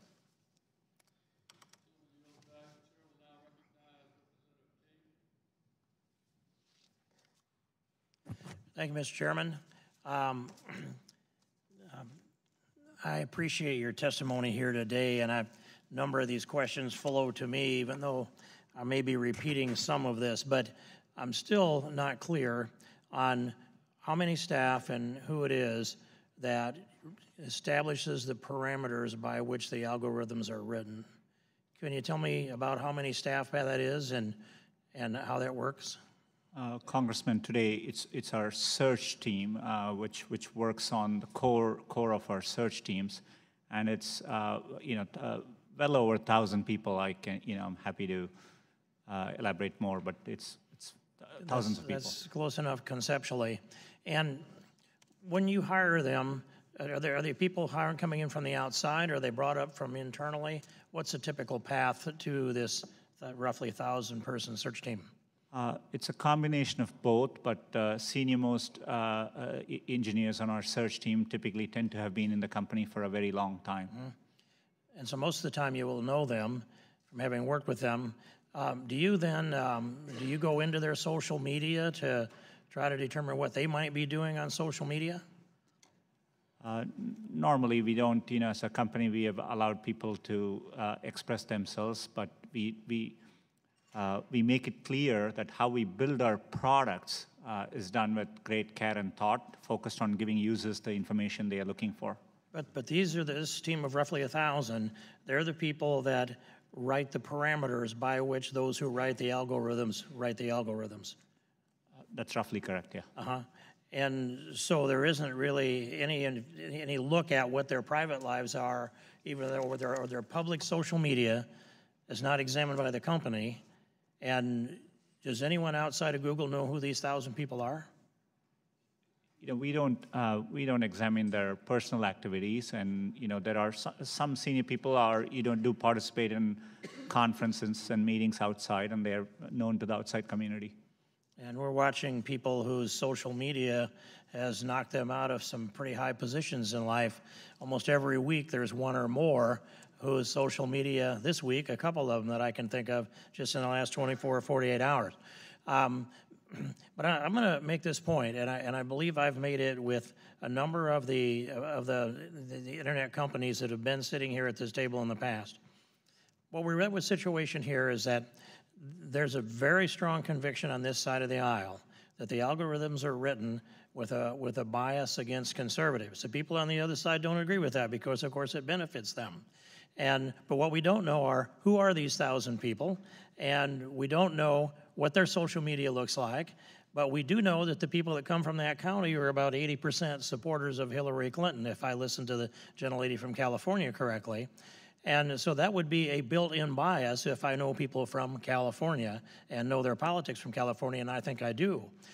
So we've got, at least theoretically, a built-in bias that's here. It's not being examined and not examining the social media. How would you expect that you could get to an objective result, which you said that, you know, we build our products in a neutral way, but that doesn't mean that your product comes out neutral. So how would you expect to get to an unbiased result with a built-in formula that I've described that I don't think you object to or disagree with?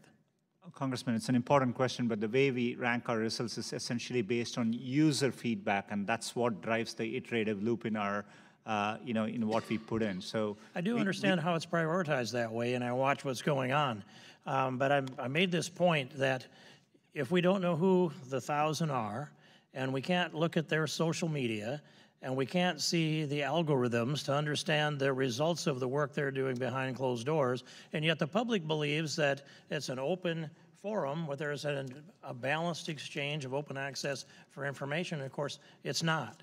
And so I have said, we either need to know who they are and look at their social media, and if that doesn't solve this problem, next step then is publish the algorithms. If that doesn't happen, then the next step on the line is Section 230. The amendments to Section 230. And the step on the line beyond that is a Teddy Roosevelt step. Now, I'm looking with Mr. Gohmert. I don't want to regulate anything, but neither do I want to see a society that's so polarized and so divided and so loaded that the will of the American people can't be expressed in the ballot box. That looks like either where we are or the direction we're going. And I would just finish it with this. I have a 7-year-old granddaughter who picked up her phone before the election, and she's playing a little game, kind of game a kid would play, and up on there pops a picture of her grandfather.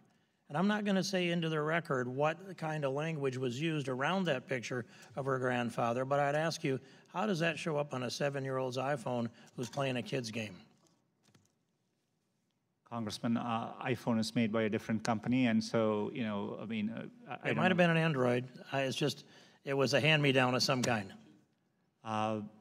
You know, I'd ask. I'm happy to follow up and understand the specifics. There may be an application which was being used, which had a notification, but I'm happy to understand it better and clarify it for you. Okay. Thank you for your testimony, and yield back the balance of my time. Appreciate it.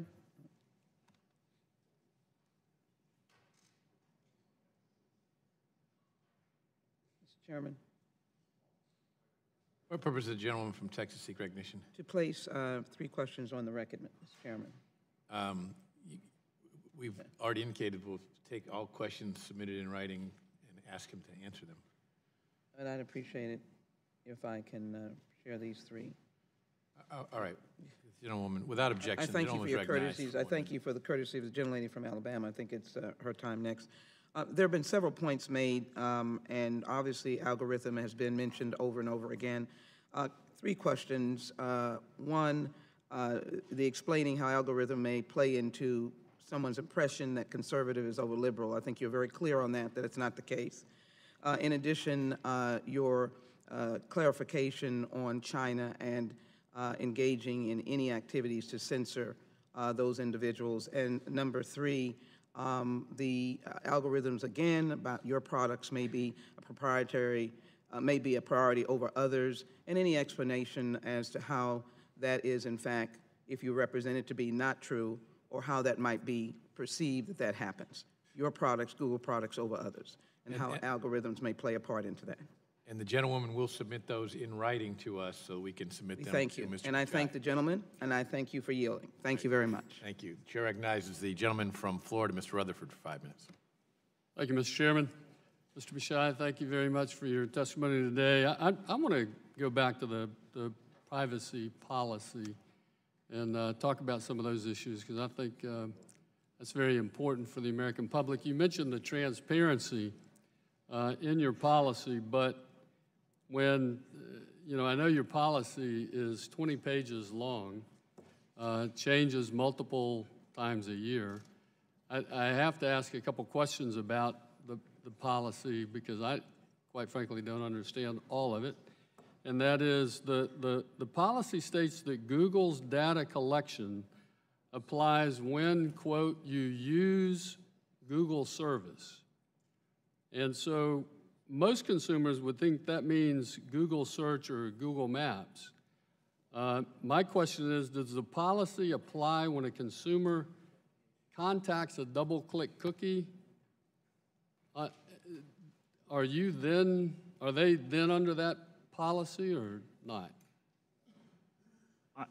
Today, our product there is called Google Ad Manager, and in general, when users interact with our services, we need their consent, and by law, we need to apply our privacy policy so that we can offer them the full protections we can and fulfill our obligations. And so as part of that, I think if you're interacting with our ad services, we do get your consent for your privacy policy. So that's written in the policy, and they have, okay. And then secondly, if a consumer does not have a Google account, but they land on a web page that has Google adware again, is that consumer using a Google service under the privacy policy? My understanding would be yes, if they are interacting, if they may be both subject to the privacy policy of the publisher or the application they are using, as well as the ad platforms that work on that product. Okay, and then third and finally, your privacy policy says you collect voice and audio information when you use audio features. However, does this mean Google Assistant is recording our voices in conversations? How about when just using Google Voice? Is that actually being recorded? Today, if you invoke Google Voice by either using the microphone or you say, OK, Google, and issue a command, we treat it like a search query and record that activity. But we have a separate setting in which, as a user, you can choose whether you want these stored or not. And so we give users the choice and the option. See, you know, when it gets to transparency, I think when you realize you have these active, you know, where I'm clicking and giving that information and agreeing to it, I think people understand that information is going out and they're giving that permission. But it's these passive collection points, you know, like Android and Chrome, where they're picking up that information and the user, I'm not sure the user actually knows that. And so, you know, one of my questions is we're agreeing to a privacy policy, but we don't really know what information we're giving up because there are other groups that you are contracting with, Android and Chrome, who are collecting passive information. How do you address that, and how do you make that transparent for the consumer? Congressman, we realize privacy policy alone is not enough. This is why we prompt and give privacy checkups. Right. So let me stop you there and ask you then, because that, you know, is it possible for Google to send me a printout of all the information that they have collected on me within the last month, and you know where I've been, where I've clicked, is all that information? You have all that information. It could be provided to me, right? We do make it available to you very easily. You know, we are concerned about the security of the data, so we don't casually get it out. But right. So I would ask if because I'm running out of time, but instead of me as a consumer or anyone as a consumer giving you the privacy right up front, why don't you be more honest with me? Tell me exactly what information has been collected, what information you want to share, and then allow me to decide how much of that information I would like to share as a consumer. Congressman, I agree with that sentiment. In fact, what we precisely do is actually we are very transparent, and like we make it very easy. You go to your account settings, we clearly tell the categories, and you can click and see the information we have. You can turn it on or off, but we want to do better. And you know. But there are areas where information is being collected, even if I have the particular sites turned off, there's still information being collected through some of these other passive systems that you've contracted with. Correct? We are pretty explicit about data which we collect, and we give protections for you to turn them on or off. And even when you use a product like Chrome or Gmail, you know, or Google Home, we are very clear about the data we collect, and we reflect it back to the user, the data we have on them, and we try to be transparent. I can just say, and my time's out, but I would tell you this, I would much rather be giving permission after I know what information I'm giving up. So thank you very much again, and I appreciate your time. I yield back, Mr. Chairman. Chair, thanks, gentleman. Recognizes the gentlewoman from Alabama, Ms. Roby, for 5 minutes. Thank you, Mr. Chairman. Thank you. I'm just going to build upon what my colleague was just talking about and use a specific example. In June of 2016, Google changed its privacy policy to allow for combining the double-click cookie information with, quote, personal identifiable information. Before this change, the cookies that track people across the web were not melded with other consumer information Google got from searches or Android phone use. And it's my understanding that when Google purchased DoubleClick, representations were made that Google would keep the data separate. The point here is you've heard from many people concerns today about the consumer and what the consumer knows. And I understand there's a personal responsibility as a consumer to do my part to try to understand this. But it's also very complicated stuff. And so I want to point to something positive that Google is doing. In March, you had the Online Safety Roadshow that came through Alabama's 2nd Congressional District to a middle school, Girard Middle School in Dothan. You're being a corporate citizen by trying to teach our young people how to be smart and safe on the internet. And as a mom of a 13-year-old girl, I appreciate that very much. I think that is truly, truly a good example of what it means to be a corporate citizen, that these young people can have the world in their hands, and recognizing that all the positive things that can come from it, there's some dangers as well.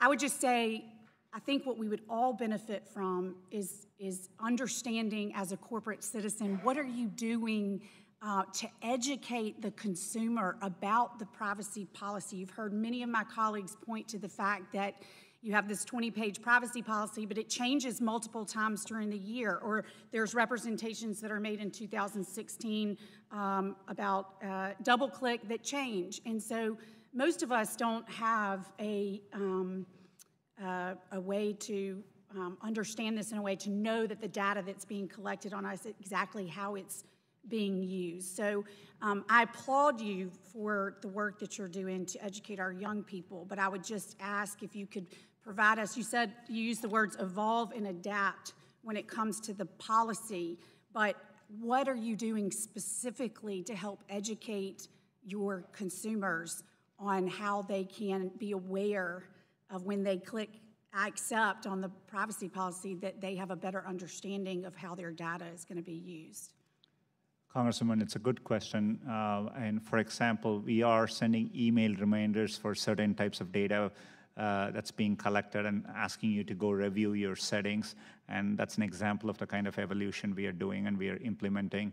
We are looking at combining settings where we can so that it's easier for users. So we want to minimize the number of controls, but we want to match it with users have complex expectations too. For example, they want some of their devices to be private, but they are okay with some of their other devices being able to be used where location is aware, et cetera. So we are trying to match users' expectations. Users do tell us when they search for weather or restaurants, they want restaurants near their location and not somewhere else. And as you can imagine, if someone from Alabama is searching, they want information relevant to them. So that's what we are trying to meet. But I agree with you that we need to simplify this even more. There's more work to do. And it's a constant effort we are undertaking. As I look into 2019, we'll be doing more changes to make things work better, and I'll take this feedback to account.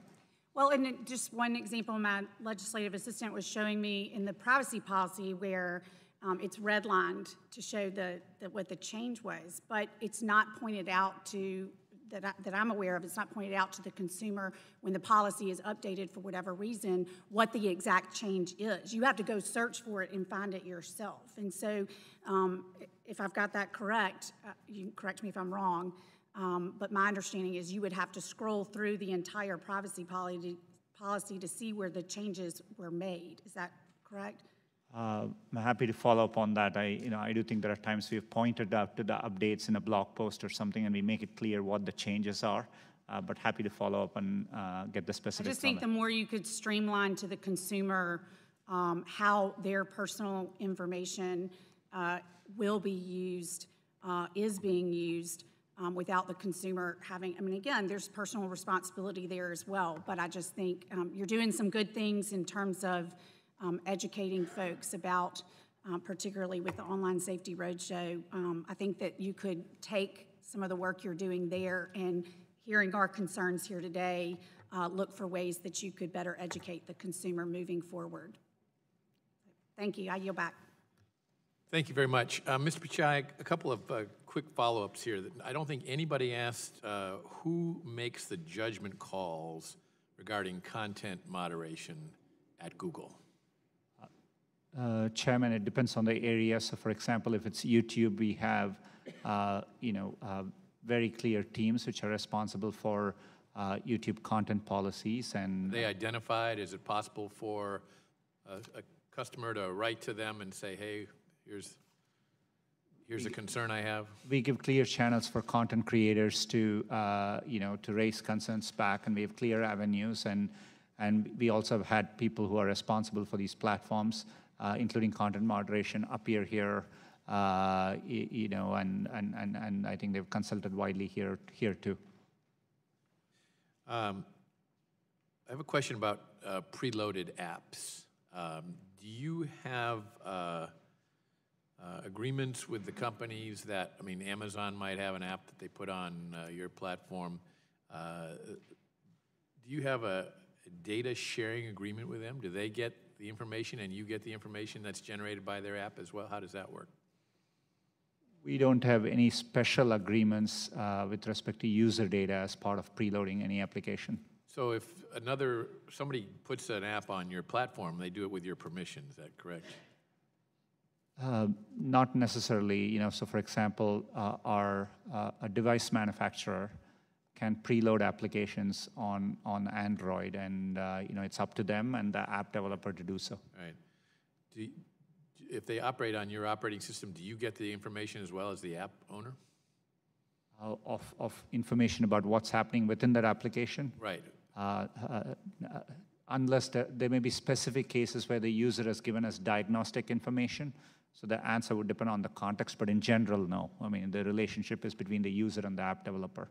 If you get an app that gathers information on a specific thing, that's not also coming to Google as well as to the developer of the app? In a general sense, no. All right, and then finally, and this you can write to us a written answer because it's a very lengthy answer, I believe, but I'm interested in knowing, I know you've had a lot of difficulties in Europe of late, and I'm interested in knowing how your policy in Europe differs from your policy in the United States.